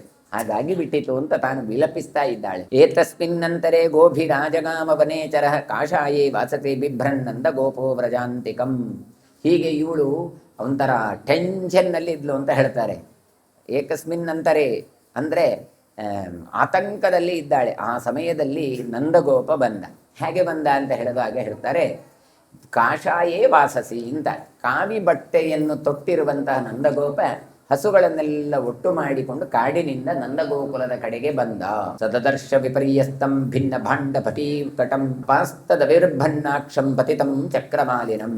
ಅವನಾದರೂ ನೋಡ್ತಾ ಇದ್ದಾನೆ, ತನ್ನ ಪ್ರೀತಿಯ ಬಂಡಿ. ನಾವು ಹೇಳ್ತೇವಲ್ಲ, ನನ್ನ ಕಾರು ಮಾರ್ರೆ ಅದು ಯಾರು ಅಡಿ ಮೇಲೆ ಮಾಡಿದ್ದು ಮಾರ್ರೆ, ಯಾರು ಸ್ಕ್ರ್ಯಾಚ್ ಮಾಡಿದ್ದು ಅಂತ ಹೇಳ್ತೇವಲ್ಲ, ಅದೇ ರೀತಿಯಾಗಿ ಇವ ನೋಡ್ತಾ ಇದೆ. ಸದದರ್ಶ ವಿಪರ್ಯಸ್ತಂ ಭಿನ್ನ ಭಾಂಡ ಘಟೀ ಕಟಂ ಅಂತ ಹೇಳ್ತಾರೆ. ತಲೆ ಕೆಳಗಾಗಿ ಬಿದ್ದು ಒಡೆದು ಹೋದಂತಹ ಪಾತ್ರೆಗಳುಳ್ಳಂತಹ ತನ್ನ ಎತ್ತಿನ ಬಂಡಿಯನ್ನು ತಾನು ಕಾಣ್ತಾ ಇದ್ದಾನೆ. ಮರದ ಕಟ್ಟು ನೋಡಿದರೆ ಅದು ಒಡೆದೋಗಿದೆ, ಬಂಡಿ ಒಡೆದೋಗಿದೆ, ಅದರಲ್ಲಿರುವ ಮರದ ಪಾತ್ರೆಗಳು, ಮಣ್ಣಿನ ಮಡಕೆಗಳು ಎಲ್ಲ ಒಡೆದೋಗಿದೆ, ಸೌಟು ಮುಂತಾದ ವಸ್ತುಗಳು ಅದು ದೂರ ದೂರ ಹಾರಿ ಬಿದ್ದೋಗಿದೆ ಅಂತ ಹೇಳ್ತಾರೆ. ಮರದ ನೊಗ ಉಂಟಲ್ಲ, ಅದು ಕೂಡ ಏನಾಗಿದೆ, ಮುರಿದು ಹೋಗಿದೆ ಅಂತ. ಅಂತೂ ಇಂತೂ ಯಾರು ಬಿದ್ದಿದ್ದಾರೆ? ಶಕಟಾಸುರ ಎನ್ನುವ ಸತ್ತು ಬಿದ್ದಿದ್ದಾನೆ. ಭೀತಸ್ತ್ವರಿತಮಾಗಮ್ಯ ಸಹಸ ಶಾಶ್ರುಲೋಚನ ಅಪಿ ಮೇ ಸ್ವಸ್ತಿ ಪುತ್ರ ಏತ್ಯ ಸಕೃತ ಅಸಕೃತ್ ವಚನಂ ವದನ್. ಕಣ್ಣೀರು ಬಂದು ನೋಡಿದ ಕೂಡಲೇ ಅಯ್ಯೋ ನನ್ನ ವಾಹನ ಹೋಯ್ತಲ್ಲ ಅಂತ ಬಹಳ ದುಃಖ ಆಗಿ ಬಿಡತ್ತೆ. ಕಣ್ಣೀರು ಸುರಿಸಿಕೊಂಡು ವೇಗವಾಗಿ ಹೆದರಿಕೊಂಡು ತನ್ನ ಮನೆ ಒಳಗೆ ತಾನು ಬಂದಿದ್ದಾನೆ. ಅನೇಕ ಬಾರಿ ಅವನ ತಲೆಯಲ್ಲಿ ಏನೋ ಹೋಯ್ತು, ಅಯ್ಯೋ ನನ್ನ ಮಗುವಿಗೆ ಏನಾಗಲಿಲ್ಲಲ್ಲ, ನನ್ನ ಮಗುವಿಗೆ ಏನಾಗಲಿಲ್ಲಲ್ಲ, ಅವನಿಗೆ ಸ್ವಸ್ತಿ ಆಗಲಿ, ಅವನಿಗೆ ಮಂಗಳ ಆಗಲಿ ಅಂತ. ಆ ಬಂಡಿಯಲ್ಲಿ ಮಗು ಇತ್ತ ಇಲ್ವಾ ಎಂದ ಯಾವ ವಿಚಾರಗಳೂ ಇಲ್ಲ. ಆದರೆ ಆ ಬಂಡಿಯಲ್ಲಿ ಎಲ್ಲಿಯಾದರೂ ಮಕ್ಕಳು ಸಿಕ್ಕಿಕೊಂಡ್ರೆ, ಹಾಗಾಗಿ ಅಪಿಮೇ ಸ್ವಸ್ತಿ ಪುತ್ರಾಯ, ನನ್ನ ಮಗನಿಗೆ ಒಳ್ಳೆಯದಾಗಲಿ ಒಳ್ಳೆಯದಾಗಲಿ ಅಂತ ಹೇಳಿಕೊಂಡು ಬಂದ. ಪಿಬಂತಂ ಸ್ತನಮಾಲಕ್ಷ್ಯ ಪುತ್ರಂ ಸ್ವಸ್ಥೋಬ್ರವೀತ್ ಪುನಃ. ಮಗನಾದರೂ ನೋಡಿದ್ರೆ ತಾಯಿಯ ಸ್ತನ್ಯವನ್ನು ಕುಡಿತಾ ಇದ್ದಾನೆ, ಯಶೋದೆಯ ಹಾಲನ್ನು ಕುಡಿತಾ ಇದ್ದಾನೆ. ಹಬ್ಬ ಅಂತಾಗತ್ತೆ, ಓಹ್ ಮಕ್ಕಳು ಏನಾಗಲಿಲ್ಲ ಅಂತ. ಕೆಲವು ಸಲ ಮನೆಯೆಲ್ಲ ಬಿದ್ದಿದ್ರೆ ಗೋಡೆಯಲ್ಲಿ ಅಂತ, ಅಯ್ಯೋ ಯಾರಿಗೆ ಏನಾಯ್ತೋ ಏನು ಅಂತ. ಎಲ್ಲ ಸೇಫ್ ಅಂತಾದರೆ ಹಬ್ಬ ಅದಿರಲಿ, ತೊಂದರೆ ಇಲ್ಲ, ಗೋಡೆ ಬಿದ್ದರೆ ತೊಂದರೆ, ಇನ್ನೊಂದ್ಸಲ ಕಟ್ಬೋದು, ಯಾರಿಗೂ ಏನೂ ಆಗಲಿಲ್ಲಲ್ಲ ಅಂತ ಹೇಳ್ತೇವೆ. ಹೀಗೆ ವೃಷಯದ್ಧಂ ವಿನಾಕೇನ ಪರ್ಯಸ್ತಂ ಶಕಟಂ ನಮ. ಅಲ್ಲ, ಯಾವ ಯುದ್ಧ ಮಾಡುವಾಗಲೂ, ಇಷ್ಟೆಲ್ಲ ಹೋಗುವಾಗಲೂ ಕೂಡ, ಎತ್ತುಗಳು ಪರಸ್ಪರ ಜಗಳಾಡುವಾಗಲೂ ಕೂಡ ಮುರಿಯದೇ ಬಿದ್ದಂತಹ ನನ್ನ ಎತ್ತಿನ ಬಂಡಿ ಇವತ್ತು ಹೇಗೆ ಮುರಿದು ಬಿತ್ತು ಅಂತ ಕೇಳ್ತಾ ಇದ್ದ. ಪ್ರತ್ಯುಮಾಚ ಯಶೋದಾತಂ ಭೀತ ಗದ್ಗದ ಭಾಷಿಣಿ ನ ವಿಜಾನಾಮ್ಯಹಂ ಯೇನ ಶಕಟಂ ಪಾತಿತಂ ಭುವಿ. ಯಶೋದೆ ಹೆದರ್ತಾ ಇದ್ದಾಳೆ, ಇಲ್ಲಿ ಎಲ್ಲಿ ಬೈತಾರೆ, ಅದು ಯಾರು ಮುರಿದಾಕಿದ್ದು ಅಂತ ಬೈತಾರೆ ಅಂತೇಳಿ ಸಾಮಾನ್ಯವಾಗಿ ಹಾಗೆ ಇರ್ತದಲ್ಲ. ಹಾಗಾಗಿ ಇವಳು ಹೆದರಿಕೊಂಡೇ ಹೇಳು ನೋಡಿ, ಗದ್ಗದ ಭಾಷೆ ಅದು ಅಂತ ಹೇಳಿಕೊಂಡು ಗಂಡನಿಗೆ ಉತ್ತರ ಕೊಟ್ಲಂತೆ. ಏನು ಹೇಳಿದ್ದು? ಬಂಡಿ ಹೇಗೆ ಬಿತ್ತು ಅಂತ ಗೊತ್ತಿಲ್ಲ ಅಂತ ಹೇಳಿಲ್ಲ. ನೋಡಿ, ನ ವಿಜಾಮ್ಯಹಂ ಏನ. ಎಷ್ಟು ಚಂದ ವರ್ಣಿಸ್ತಾರೆ ಕೇಳಿದರೆ. ನಾವು ಜೀವನದಲ್ಲಿ ಹೇಗೆಲ್ಲ ಮಾಡ್ತೇವೋ ಅದೇ ರೀತಿಯಾಗಿ ಕೆಲವು ಸಲ ನಾವು ಹೆದರಿಕೊಂಡಿರ್ತೇವೆ. ಏನು ಅದು ನಾನೇನು ಗದ್ದದು, ನಾನೇನು ಮಾಡಿದಲ್ಲ ಅಂತ ಇರ್ತದೆ. ಆದರೆ ಕೇಳುವಾಗ ಅದು ನಮ್ಗೆ ಗೊತ್ತಿಲ್ಲ, ಅದು ನಮ್ಗೆ ಗೊತ್ತಿಲ್ಲ ಅಂತ ಹೇಳಿಬಿಡ್ತಾರೆ. ಅಹಂ ನದಿ ಮಾರ್ಯ ಚೈಲ ಪ್ರಕ್ಷಾಲನಾರ್ಥಿನಿ ಆಗತಾ ಚ ವಿಪರ್ಯಸ್ತಂ ಅಪಶ್ಯಂ ಶಕಟಂ ಭುವಿ. ಅಲ್ಲ, ಆರ್ಯ ಪೂಜ್ಯ ನಮ್ಮ ಗಂಡ ಅಂತ ಕರೆದು ನಾನು ಬಟ್ಟೆ ತೊಳಿಬೇಕು ಅಂತ ನದಿಗೆ ಹೋಗಿದ್ದೆ. ಅಷ್ಟರಲ್ಲಿ ಈ ಬಂಡಿ ಕೆಳಗೆ ಬಿದ್ದದ್ದನ್ನು ನಾನು ಕಾಣ್ತಾ ಇದ್ದೇನೆ, ತಲೆ ಕೆಳಗಾಗಿ ಬಿದ್ದಿದೆ ಅಂತ. ನೋಡಿ, ಹಿಂದೆ ಏನು ಹೇಳಿದ್ರು, ಅವಳು ನದಿಗೆ ಸ್ನಾನಕ್ಕೆ ಹೋದ್ರು ಅಂತ ಹೇಳ್ತಾ ಇದ್ದಾರೆ. ಇಲ್ಲಿ ಹೇಳ್ತಾ ಇದ್ದಾಳೆ ಬಟ್ಟೆ ತೊಳಿಲಿಕ್ಕೆ ಅಂತ. ಇಲ್ಲಿ ಆಕೆಗೆ ಹೆದರಿದ್ರಿಂದ ಸುಳ್ಳು ಹೇಳಿದ್ದೂ ಇರ್ಬೋದು. ನಾವು ಕೆಲವು ಸಲ ಹೇಳೋದು ಕೆಲವೆಲ್ಲ ಸುಳ್ಳು ಹೇಳೋದಕ್ಕೆ ಏನು ಪ್ರಯೋಜನ ಬೇಕು ಅಂತಿಲ್ಲ. ಏನು ಲೇಟು ಅದು ಏನಿಲ್ರಿ, ಅವರೊಬ್ರು ಸಿಕ್ಕಿದ್ರು ಹಾಗಾಗಿ ಮಾತಾಡಿದ್ರು. ನೀವು ನಿಜವಾದ ಕಾರಣ ಹೇಳಿದ್ರು ಯಾರೂ ಹೇಳೋದಿಲ್ಲ ಕೆಲವು ವಿಷಯಗಳಲ್ಲಿ. ಆದರೂ ಕೂಡ ನಾವು ಕೆಲವು ಸಲ ಏನು ಮಾಡ್ತೇವೆ ಕೇಳಿದ್ರೆ, ಸುಮ್ಮನೆ ಅವರು ಸಿಕ್ಕಿದ್ರು ಇವರು ಸಿಕ್ಕಿದ್ರು ಅಂತ ನಾವು ಸುಮ್ಮನೆ ಹೇಳೋದು ಅಂತ ಉಂಟು. ಹಾಗೆ ಇವಳು ಹೆದರಿ ಒಂದು ವೇಳೆ ಸ್ನಾನಕ್ಕೆ ಹೋದದ್ದು ಅಂತ ಹೇಳಿದರೆ ನನ್ನ ಗಂಡ ಎಲ್ಲಿಯಾದರೂ ಬೈತಾರೇನೋ, ಈ ಮಗುವನ್ನು ಬಿಟ್ಟು ನಿಮಗೆ ಸ್ನಾನ ಮಾಡಲಿಕ್ಕೆ ಏನಷ್ಟು ದರ್ದು ಹೋಗ್ಲಿಕ್ಕೆ ಅಂತೇಳಿ ಬೈದರೆ ಅದಕ್ಕೂ ಇರ್ಬೋದು. ಇಲ್ಲ, ಸ್ನಾನಕ್ಕೆ ಹೋದವಳು ಬಟ್ಟೆ ತೊಳೆದು ಬಂದದ್ದು ಇರ್ಬೋದು. ಸ್ನಾನ ಮಾಡಿ ಪಕ್ಕ ಬರಬೇಕಲ್ಲ, ನಾನು ಸ್ನಾನ ಮಾಡಿ ಮತ್ತೇನು ಮಾಡಿದೆ, ಅಲ್ಲಿ ಬಟ್ಟೆ ತೊಳಿತಾ ಕೂತೆ, ಹಾಗಾಗಿ ಹೀಗಾಯಿತು ಅಂತಲೂ ಇರ್ಬೋದು. ಅಂತೂ ಅದು ಇಂತೂ ಗೊತ್ತಿಲ್ಲ. ಅಂತೂ ಈಕೆ ಏನು ಹೇಳ್ತಾ ಇದ್ದಾಳೆ ಕೇಳಿದರೆ, ಅದು ನಮ್ಗೆ ಗೊತ್ತಿಲ್ಲ, ನಾನು ಬಟ್ಟೆ ತೊಳೆದು ಬರಬೇಕಾದ್ರೆ ಹೀಗೆಲ್ಲ ಆಗಿದೆ. ತಯೋ ಕಥತಯೋರೇವಂ ಅಬ್ರವಂ ತತ್ರ ಬಾಲಕ ಅನೇನ ಶಿಶುನಾಯಾನಂ ಏತತ್ಪಾದೇನ ಬಾಧಿತಂ ಅಸ್ಮಾಭಿಃ ಸಂಪತದ್ಭಿಶ್ಚ ದೃಷ್ಟಮೇತದ್ವಿದೃಚ್ಛಯ. ಈ ರೀತಿಯಾಗಿ ಪತಿ ಪತ್ನಿಯರು ಮಾತಾಡ್ತಾ ಇದ್ದಾರೆ. ಯಶೋದೆ ಮತ್ತೆ ನಂದಗೋಪ ಮಾತಾಡ್ತಾ ಇದ್ದಾರೆ. ಆಗ ಅಲ್ಲಿದ್ದಂತಹ ಮಕ್ಕಳು ಮಾತಾಡ್ತಾರೆ. ನಂದಗೋಕುಲದಲ್ಲಿ ಇರುವಂತಹ ಗೋಪಾಲಕರು ಮಾತಾಡುತ್ತಾರೆ. ಅವರು ಹೇಳ್ತಾರೆ, ಏನು ಇಲ್ಲಪ್ಪ, ಅನೇನ ಶಿಶುನಾಯಾನಂ, ಈ ಮಗು ಉಂಟಲ್ಲ ಇದು ಕಾಲನ್ನು ಹಂದಾಡಿಸಿತು, ಈ ಕಾಲಿನಿಂದ ಒದ್ದು ಈ ಬಂಡಿ ಎನ್ನುವಂಥದ್ದು ಕೆಳಗೆ ಬಿತ್ತು, ಈ ಮಗುವೇ ಆ ಬಂಡಿಯನ್ನು ಕೆಳಗೆ ಬೀಳಿಸಿತು. ನಾವು ಅಲ್ಲಿ ಆಟ ಆಡುವಾಗ ನೋಡಿದೆವು. ಹೀಗೆ ಎಂಥದ್ದು ಆಟ ಆಡ್ತಾ ಇದ್ವು, ಹೀಗೆ ನೋಡಿದೆ, ಪಕ್ಕ ನೋಡುವಾಗ ಗೊತ್ತಾಯ್ತು ಎಂಥದ್ದು ಮಗು ಆ ಬಂಡೆಯನ್ನು ಕೆಳಗೆ ಹಾಕ್ತಾ ಉಂಟು. ನಮ್ಗೆ ಆಶ್ಚರ್ಯ ಆಯಿತು ಅಂತ ನಾವು ಬಂಡಿಯನ್ನು ಈ ಮಗು ಕೆಳಗೆ ಬೀಳಿಸಿದನ್ನು ಕಂಡೆವು ಅಂತ ಗೋಪಾಲಕರು ನಂದ ಗೋಪ ಅಲ್ಲಿ ಹೇಳ್ಬೇಕಾದ್ರೂ ಹೇಳ್ತಾರೆ ದೃಷ್ಟಮೇತದ್ ಯದೃಚ್ಛಯ ಅಂತ. ಅಂದ್ರೆ ನಾವು ಆಕಸ್ಮಿಕವಾಗಿ ನೋಡಿದ್ವು, ಆಚೀಚೆ ನೋಡ್ತಾ ಇದ್ದೆವು, ಅದ ಕಂಡಿತು ಅಂತ. ಕೆಲವು ಸಲ ಅದು ಪ್ರಶ್ನೆ ಆಗಿ ಬಿಡ್ತದೆ, ಏನು ಈ ಶಾಲೆಗಳಲ್ಲಿ ಆ ಹುಡುಗಿ ನನ್ನನ್ನೇ ನೋಡ್ತದೆ ಅಂತ ಈ ಹುಡುಗ ದೂರ ಕೊಡು. ಆಗ ನಾವು ಕೇಳ್ಬೇಕು ಹುಡುಗನ ಹತ್ರ, ನಿಂಗೆ ಹೇಗೆ ಗೊತ್ತಾಯ್ತು ಅವಳು ನಿನ್ನನ್ನೇ ನೋಡ್ತಾಳೆ ಅಂತ? ಅಂದ್ರೆ ಇವ ಅವಳನ್ನೇ ನೋಡ್ತಾ ಇತ್ತು. ಹಾಗೆ ಇದು ಹಾಗಲ್ಲ. ಅದಕ್ಕೋಸ್ಕರವೇ ಹೇಳ್ತಾ ಇದ್ದಾರೆ, ನಾವು ಈ ಮಗು ಏನ್ ಮಾಡ್ತದೆ ಅಂತ ಗಮನಿಸ್ತಾ ಕೂತವರಲ್ಲ. ನೀನು ಮಗುವನ್ನ ಬಂಡಿಯಲ್ಲಿ ಕೆಳಗೆ ಇಟ್ಟು ಹೋಗಿದ್ದಿ, ಆದ್ರೆ ನಾವು ಆಟ ಆಡ್ತಾ ಇದ್ದೆವು. ಏನು ಅಕಸ್ಮಾತ್ ಈಚೆ ನೋಡುವಾಗ ಪಕ್ಕನೆ ನೋಡುವಾಗ ನಮ್ಗೆ ಗೊತ್ತಾಯ್ತು ಆ ಕಾಲಿನ ಮಣಿ ಬಂಡಿಯನ್ನು ಈ ಮಗುವೇ ಕೆಳಗೆ ಬೀಳಿಸಿದ್ದು. ನಂದಗೋಪಶ್ಚತಶ್ರುತ್ವ ವಿಸ್ಮಯಂ ಪರಮಂಜಯೌ ಪ್ರಹೃಷ್ಟಶ್ಚೈವ ಭೀತಶ್ಚ ಕಿಮೇ ತದಿತಿ ಚಿಂತಯನ್ ನ ಚೈಮೇ ಶ್ರದ್ಧತೆ ಗೋಪಾಃ ಸರ್ವೇ ಮಾನುಷ ಬುದ್ಧಯಃ. ಆದ್ರೆ ನಂದಗೋಪ ಈ ಮಕ್ಕಳ ಮಾತನ್ನು ಕೇಳಿ ಬಹಳ ಆಶ್ಚರ್ಯಪಟ್ಟನು. ವಿಸ್ಮಯಂ ಪರಮಂ ಜಗವು, ಅಲ್ಲ ಈ ಮಗು ಬಂಡಿಯನ್ನು ಬೀಳಿಸೋದ ಅಂತ ಆಶ್ಚರ್ಯ ಆಯಿತು. ಒಂದು ಲೆಕ್ಕದಲ್ಲಿ ಸಂತೋಷ ಆಯ್ತು, ಆಗ್ಲಿ ನನ್ನ ಮಗುವಿಗೆ ಒಳ್ಳೆ ಕೆಪಾಸಿಟಿ ಉಂಟು ಅಂತ. ಕಾಲಿ ಇಷ್ಟು ಚಿಕ್ಕ ಮಗು ಅಷ್ಟು ದೊಡ್ಡ ಬಂಡಿಯನ್ನು ಆ ಗಾಡಿಯನ್ನು ಕೆಳಗೆ ಹಾಕಿತ್ತು ಅಂತ ಖುಷಿ ಇತ್ತಂತೆ. ಆದ್ರೆ ಒಂದು ಕಡೆ ಹೆದರಿದ ಕೂಡ ಅಂತ ಹೇಳ್ತಾರೆ. ಪ್ರಹೃಷ್ಟಶ್ಚೈವ ಭೀತಶ್ಚ, ಹೆದರಿಕೆಯೂ ಆಯಿತು. ಯಾಕೆ ಇಂಥ ಒಂದು ಅನರ್ಥ ಆಯಿತು? ಇಷ್ಟು ಸಮಯದಿಂದ ಈ ಗಾಡಿ ಇತ್ತು, ಆದರೂ ಕೂಡ ಇಂಥ ಒಂದು ದುಷ್ಟ ಕೆಲಸ ಯಾಕೆ ನಡೆದು ಹೋಯಿತು, ಗಾಡಿ ಹೊಡಿಯಾಗುವಂಥದ್ದು ಅಂತ ಹೇಳಿ. ನಚಮೇ ಸದ್ಯದೇ ಗೋಪಾಃ ಸರ್ವೇ ಮಾನುಷ ಬುದ್ಧ. ಆದರೆ ಯಾರು ಕೂಡ ಏನು ಎಂಥದ್ದು ಅಂತ ಗೊತ್ತೇ ಆಗಲಿಲ್ಲ ಯಾರಿಗೂ ಕೂಡ. ಭಗವಂತ ಮಾಡಿದ ಈ ಒಂದು ಚರ್ಯೆ ಉಂಟಲ್ಲ, ಆ ಶಕಟಾಸುರ ಎನ್ನುವವನನ್ನು ಕೊಂದದ್ದು ಎನ್ನುವಂಥದ್ದು ಯಾರೂ ಅರ್ಥ ಮಾಡಿಕೊಳ್ಳಿಲ್ಲ. ಯಾಕೆ ಕೇಳಿದರೆ, ಮನುಷ್ಯರಾಗಿ ಹುಟ್ಟಿದ ಮೇಲೆ ದೇವತೆಗಳೇ ಆದರೂ ಕೂಡ ಮನುಷ್ಯರ ಹಾಗೆ ವರ್ತನೆ ಮಾಡ್ತಾರೆ. ಸರ್ವೇ ಮಾನುಷ ಬುದ್ಧಯ. ಹಾಗಾಗಿ ಮನುಷ್ಯರಾಗಿ ಆಲೋಚನೆ ಮಾಡಿದ್ರಿಂದ ಅವರು ಯಾರು ಕೂಡ ಇದು ಕೃಷ್ಣ ಮಾಡಿದ ಒಂದು ಒಳ್ಳೆ ಲೋಕೋತ್ತರ ಕೆಲಸ ಅಂತ ಅರ್ಥ ಮಾಡಿಕೊಳ್ಳಿಲ್ಲ. ಆಶ್ಚರ್ಯಮಿತಿತೆ ಸರ್ವೇ ವಿಸ್ಮಯೋತ್ಫುಲ್ಲಲೋಚನ ಸ್ವಸ್ಥಾನೇ ಜಗಡಂಜೈವ ಚಕ್ರಬಂಧಮಪಾರಯನ್. ಹಾಗಾಗಿ ಅವರೆಲ್ಲ ಏನು ಮಾಡ್ತಾರೆ ಕೇಳಿದ್ರೆ, ಆಶ್ಚರ್ಯ ಅಂತ ಹೇಳಿಕೊಂಡು ಒಟ್ಟು ಕಣ್ಣನ್ನೆಲ್ಲ ದೊಡ್ಡದು ಮಾಡಿದ್ರು, ಬಾಯಲ್ಲಿ ಬಾರಿ ಅದ್ಭುತ ಅಂತ ಹೇಳಿದ್ರು. ಮತ್ತೆ ಯಥಾ ಪ್ರಕಾರ ಆ ಚಕ್ರದಲ್ಲಿ ಶಕಟಾಸುರ ಯಥಾ ಪ್ರಕಾರ ಚಕ್ರದಲ್ಲಿ ಹೋಗುವ ಹಾಗೆ ತಾವು ತಮ್ಮ ಸ್ವಸ್ಥಾನಕ್ಕೆ ತೆರಳಿದರು. ಇಲ್ಲಿ ಗಮನಿಸಿ, ಯಾವುದೋ ಒಂದು ಗಾಡಿಯ ರೂಪದಲ್ಲಿ ಇನ್ನೊಂದು ಯಾವುದೋ ಬಂಡಿ ಬಂದದ್ದಲ್ಲ. ಇದ್ದ ಬಂಡಿಯಲ್ಲಿಯೇ ಇದ್ದ ಗಾಡಿಯಲ್ಲಿಯೇ ಈತ ಆವಿಷ್ಟನಾದದ್ದು. ಹಾಗಾದ್ರೆ ಈ ದುಷ್ಟರಿಗೆ ಯಾವ ವಸ್ತುಗಳಲ್ಲಿಯೂ ಸೇರಿಕೊಳ್ಳುವಂತಹ ಸಾಮರ್ಥ್ಯ ಇದೆ. ಅದಕ್ಕೋಸ್ಕರವೇ ನಮ್ಮಲ್ಲಿ ವಾಹನ ಪೂಜೆ, ಯಂತ್ರ ಪೂಜೆ ಅಂತ ಮಾಡ್ತಾರೆ. ನೀವು ನೋಡಿ, ಯಾವುದಾದ್ರೂ ಮೆಷಿನ್ ಆಯುಧ ಪೂಜೆ ಅಂತ ಇರುತ್ತೆ. ಯಾಕೆ ಆಯುಧಗಳಿಗೆ ಪೂಜೆ ಮಾಡಬೇಕು ನಾವು? ಯಾಕೆ ಕೇಳಿದ್ರೆ ಅದರಲ್ಲಿ ಒಂದು ಅಭಿಮಾನಿ ದೇವತೆಗಳು ಅಂತ ಇರ್ತಾರೆ. ಆ ದೇವತೆಗಳು ಇದ್ದಾಗ ನಾವೇ ಮಾತಾಡ್ತೇವೆ. ನಾವು ಮಾತಾಡುವಾಗ ನೋಡಿ, ತರಕಾರಿ ತುಂಡು ಮಾಡ್ತೇವೆ. ತರಕಾರಿ ತುಂಡು ಮಾಡುವಾಗ ಕೈ ಏನು ಕೊಯ್ದುಕೊಳ್ತಾರೆ ಹೆಣ್ಮಕ್ಕಳು. ಯಾರ ಹತ್ರ ಆದ್ರೂ ಹೋಗಿ ಕೇಳಿ, ಅದೆಂತ ಅದದ್ದು ಕೈ? ಅದೇನಿಲ್ಲ, ಅದು ತರಕಾರಿ ತುಂಡು ಮಾಡುವಾಗ ಕತ್ತಿ ಜಾರಿದ್ದು ಅಂತ ಹೇಳಿದ್ರು. ಕತ್ತಿ ಜಾರಿತು ಅಂತ ಹೇಳಿದ್ರೆ ಅದಕ್ಕೆ ಏನರ್ಥ? ಕತ್ತಿಗೆ ಜೀವ ಉಂಟು, ಹಾಗಾಗಿ ಕತ್ತಿ ಜಾರಿದ್ದು ಅಂತ ಅರ್ಥ. ಕತ್ತಿಗೆ ಜೀವ ಉಂಟ, ಮತ್ತೆ ಕತ್ತಿ ಜಾರಿದ್ದು. ಮತ್ತೆ ನಿಜವಾಗಿ ಹೇಗೆ ಹೇಳಬೇಕು ನೀವು ಹೇಳುವಾಗ?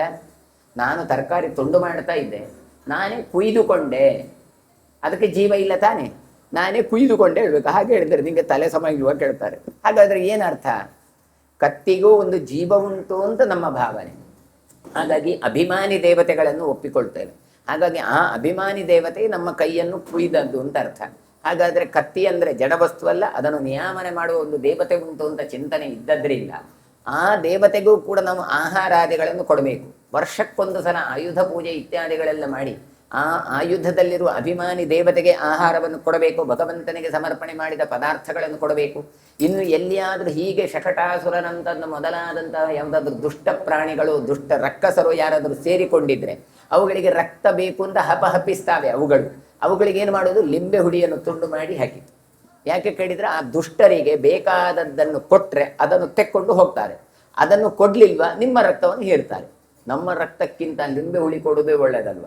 ಅದಕ್ಕೋಸ್ಕರ ವಾಹನ ಪೂಜೆ ಮಾಡುವಾಗಲೂ ಕೂಡ ಅವುಗಳಿಗೆಲ್ಲ ಲಿಂಬೆ ಹುಳಿಯೆಲ್ಲ ಇಟ್ಟು ಆ ದುಷ್ಟರೆಲ್ಲ ಅದನ್ನು ತೆಗೆದುಕೊಂಡು ಹೋಗಲಿ. ಅಥವಾ ಯಾರ್ಯಾರದೋ ದುಷ್ಟವಾದ ಚಿಂತನೆಗಳು, ಅಯ್ಯೋ ಗಾಡಿಯ ವಸ್ತು ಗಾಡಿಯ ಅಂತ ಅವರು ಹೇಳಿದ್ರೆ ಸಾಕು, ಆ ಎಲ್ಲ ದುಷ್ಟಗಳು ಮುರಿಯ ಎಲ್ಲ ಬಂದು ಬಿಡುತ್ತೆ. ಆಗ ದೃಷ್ಟಿಗಳಿಗೆ ಹೋಗ್ಲಿಕ್ಕೆ ಏನು ಮಾಡಬೇಕು? ಒಂದು ತೆಂಗಿನಕಾಯಿಯನ್ನು ನಿವಾರಿಸಿ ಬಡಿತೇವೆ. ಬಡಿದ ಕೂಡ ಅಲ್ಲಿದ್ದಂಥ ಎಲ್ಲ ಶಕ್ತಿಗಳು ಆ ದುಷ್ಟ ಶಕ್ತಿಗಳಿಗೆ ಫುಡ್ ಸಿಕ್ಕಿತು, ಅದನ್ನು ತಗೊಂಡು ಹೋಗಿಬಿಟ್ರು, ನಮಗೇನು ಉಪದ್ರವ ಮಾಡೋದಿಲ್ಲ. ನಮ್ಮ ಕಾನ್ಸೆಪ್ಟ್ ಎಷ್ಟು ಚಂದ ಕೇಳಿದರೆ, ಒಬ್ಬ ದುಷ್ಟ ಬಂದರೆ ಅವನಿಗೂ ತಿನ್ನಲಿಕ್ಕೆ ಕೊಟ್ಟೇ ಕಳಿಸುವಂಥದ್ದು, ಬರೀ ಕೈಯಲ್ಲಿ ಕಳಿಸ್ಲಿಕ್ಕಿಲ್ಲ. ಹಾಗಾಗಿ ಕೊಟ್ಟಿತು ಕೇಳಿದರೆ ಅವ ಅದರಿಂದ ಸ್ವೀಕಾರ ಮಾಡಿ ಹೋಗ್ತಾನೆ. ಅದರ ಕೊಡುವಾಗ ಭಗವತ್ ಪ್ರಸಾದವನ್ನೇ ಕೊಡುವಂಥದ್ದು. ಹೀಗೆ ಇಲ್ಲಿ ಕೂಡ ಶಕಟಾಸುರನ ಎನ್ನುವವನು ಅಸುರ ಅಲ್ಲಿ ಇದ್ದಂತಹ ಯಾವ ನಂದಗೋಪನ ಬಂಡಿ ಉಂಟು ಅದರಲ್ಲಿ ಸೇರಿಕೊಂಡಿದ್ದ.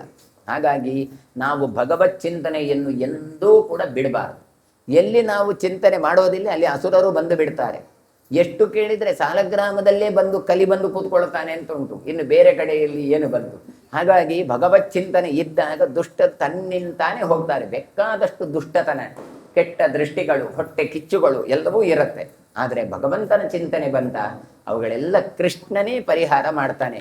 ಇವನಿಗೆ ಪರಿಹಾರ ಮಾಡಬೇಕಾದ್ರೆ ಕೈಯಲ್ಲಿದ್ದ ಸುದರ್ಶನವೇ ಬೇಕಾಗಿಲ್ಲ, ಕಾಲು ಸಾಕು. ಕಾಲಲ್ಲಿ ಒಂದ್ಸಲ ಟಚ್ ಮಾಡಿದ್ದೆ ತಡ, ಎಲ್ಲ ಅಸುರರು ನಾಶ ಆಗಿದ್ದಾರೆ. ಹೀಗೆ ಭಗವಂತನ ಪಾದವನ್ನು ಆಶ್ರಯಿಸಿದರೆ ಕಷ್ಟ ಕೋಟಲೆಗಳು ಪರಿಹಾರ ಆಗತ್ತೆ ಅಂತ ತಾನು ಶಕಟಾಸುರ ಭಂಜನೆ ಮಾಡುವ ಮೂಲಕ ಎಲ್ಲ ಜಡವಸ್ತುಗಳಲ್ಲಿಯೂ ಕೂಡ ಇರುವವ ನಾನು, ಚೇತನದಲ್ಲಿಯೂ ಇರುವವ ನಾನು. ಹಾಗಾಗಿ ತನ್ನನ್ನು ನಂಬಿದವರಿಗೆ ನಾನು ರಕ್ಷಣೆ ಕೊಡ್ತೇನೆ ಅಂತ ಕೃಷ್ಣ ತಾನು ತೋರಿಸಿಕೊಡ್ತಾನೆ. ತನ್ನ 4ನೇ ತಿಂಗಳಿನಲ್ಲಿ ಮಾಡಿದ ಅದ್ಭುತವಾದ ಶಕಟಾಸುರ ಭಂಜನದ ಒಂದು ಚರಿತ್ರೆಯಿಂದ ಅಂತ ಕೊಡ್ತಾರೆ. ಹಾಗಾಗಿ ನಂದೋ ಅಂಕಮೇನ ಮಾರುಪ್ಯ ಭೂರೇಣುಂ ಪರಿಗೃತ್ಯ ಚ ಪ್ರದಕ್ಷಿಣಂ ಶಿರಃ ಕುರ್ವನ್ ಮಂತ್ರಮೇತಜ್ಜಚಾಪಃ. ಪಾಪ ಇವರಿಗೆ ಇದು ಇವನೇ ಭಗವಂತ ಅಂತ ಇರುತ್ತೆ. ನಾವು ಹೇಳುವಾಗ ಹೇಳಿದ್ವಿ, ಓ ದೇವರೇ ದೇವರೇ ಅಂತ ಕರಿತೇವೆ. ಅದರ ಅರ್ಥ ಏನು ಕೇಳಿದ್ರೆ ಒಂದು ಗಳಿಗೆ ದೇವರು ಅಂತ ಬರುತ್ತೆ, ಮತ್ತೆಲ್ಲ ನಮ್ಮ ಮಕ್ಕಳೇ ಅಂತ ಬರೋದು. ಹಾಗಾಗಿ ಇವನು ಕೂಡ ಹಾಗೆ ಏನು ಮಾಡ್ತಾನೆ ಕೇಳಿದರೆ, ನಂದರಾಜ ಮಗುವನ್ನು ಹಿಡ್ಕೊಂಡು ತೊಲೆಯ ಮೇಲೆ ಕೂತ್ಕೊಳಿಸಿ ಏನು ಮಾಡಿದ, ಅದೇ ಭೂಮಿಯ ಧೂಳನ್ನು ತಗೊಳ್ತಾನೆ, ಮಣ್ಣನ್ನು ತೆಗೆದುಕೊಂಡು ತಲೆಗೆ ಪ್ರದಕ್ಷಿಣಾಕಾರ ಮಾಡಿಕೊಂಡು ಈ ಮಂತ್ರ ಎಲ್ಲ ಹೇಳಿಕೊಂಡು ದೃಷ್ಟಿಯನ್ನು ನಿಮಾಡಿಸಿದಂತೆ. ಕೆಲವು ಸಲ ದೃಷ್ಟಿ ತೆಗಿಬೇಕಾದ್ರೆ ಅದೇ ಪದಾರ್ಥ ಇದೇ ಪದಾರ್ಥ ಬೇಕು ಅಂತಿಲ್ಲ, ಯಾವುದು ಇದ್ರೂ ಆಗ್ತದೆ. ಸುಮ್ಮನೆ ಹೀಗೆ ಮಾಡಿದ್ರು ಕೆಲವು ಸಲ ದೃಷ್ಟಿ ತೆಗೆಯುವಂಥದ್ದುಂಟು. ಎಲ್ಲ ಕಡೆ ಉಪ್ಪು, ಎಲ್ಲ ಕಡೆ ಮೆಣಸೇ ಬೇಕಾಗಿಲ್ಲ. ಹಾಗಾಗಿ ಮಣ್ಣಿನಿಂದ ಧೂಳಿನಿಂದ ತಾನು ಆಕರ್ಷಣೆಯನ್ನು ಮಾಡಿ ಪ್ರದಕ್ಷಿಣಂ ಶಿರಃ ಕುರ್ವನ್ ಮಂತ್ರಮೇತ ಜಚಾಪ, ಈ ಮಂತ್ರವನ್ನೆಲ್ಲ ಹೇಳ್ತಾನೆ. ಈ ಮಂತ್ರ ಚಿಂತನೆಯನ್ನು ಮಾಡಿದಾಗ ದೃಷ್ಟಿ ಬಾಧೆಗಳೆಲ್ಲ ಇದ್ರೆ, ಅಸುರ ಬಾಧೆಗಳಿದ್ರೆ ಪರಿಹಾರ ಆಗತ್ತೆ ಅಂತ ಅರ್ಥ. ವಿಷ್ಣುಸ್ತೆ ಪೂರ್ವತಸ್ಪಾತ್ ರುದ್ರೋ ರಕ್ಷತು ದಕ್ಷಿಣಂ ಬ್ರಹ್ಮ ಚ ಪಶ್ಚಿಮಂ ಪಾಯ ಸ್ಕಂದೋ ರಕ್ಷತ್ ಪಥೋತ್ತರಂ ಅಂತ. 4 ದಿಕ್ಕಿನಲ್ಲಿಯೂ ಕೂಡ ಭಗವಂತ ನೀನು ರಕ್ಷಣೆ ಮಾಡಬೇಕು. ವಿಷ್ಣು ನೀನು ಪೂರ್ವ ದಿಕ್ಕಿನಿಂದ ಈ ಮಗುವನ್ನು ರಕ್ಷಣೆ ಮಾಡಪ್ಪ. ರುದ್ರ ನೀನು ದಕ್ಷಿಣ ದಿಕ್ಕಿನಲ್ಲಿದ್ದು ನೀನು ರಕ್ಷಣೆ ಮಾಡು. ಚತುರ್ಮುಖ ಬ್ರಹ್ಮ ನೀನು ಪಶ್ಚಿಮ ದಿಕ್ಕಿನಲ್ಲಿದ್ದುಕೊಂಡ್ರೆ, ಸ್ಕಂದ ನೀನು ಉತ್ತರ ದಿಕ್ಕಿನಲ್ಲಿ ರಕ್ಷಣೆ ಮಾಡು. ಹಾಗಾದರೆ ನಾವು ಈ ರೀತಿಯಾಗಿ ಚಿಂತನೆ ಮಾಡಿದ್ರೂ ಕೂಡ ನಮಗೆ ದಿಕ್ಕುಗಳಲ್ಲಿ ಬರತಕ್ಕಂತಹ ಅನಿಷ್ಟಗಳು ಪರಿಹಾರ ಆಗತ್ತೆ, ಮಗುವಿಗೆ ಬಂದದ್ದು ಕೂಡ ಪರಿಹಾರ ಆಗತ್ತೆ ಅಂತ ತಾವು ತೋರಿಸ್ತಾ ಇದ್ದಾರೆ. ಉಪರಿಷ್ಟ ತಥಾ ಸೂರ್ಯ ಪಾಯಾಚ್ಛಾದಸ್ತು ವಾಸುಕಿ ಪಾಯಾಚ್ಛತ್ವ ಮಥೋವತ್ಸ ಶಿಷ್ಟ ಕಾಷ್ಠಾ ಸಮೀರಣ.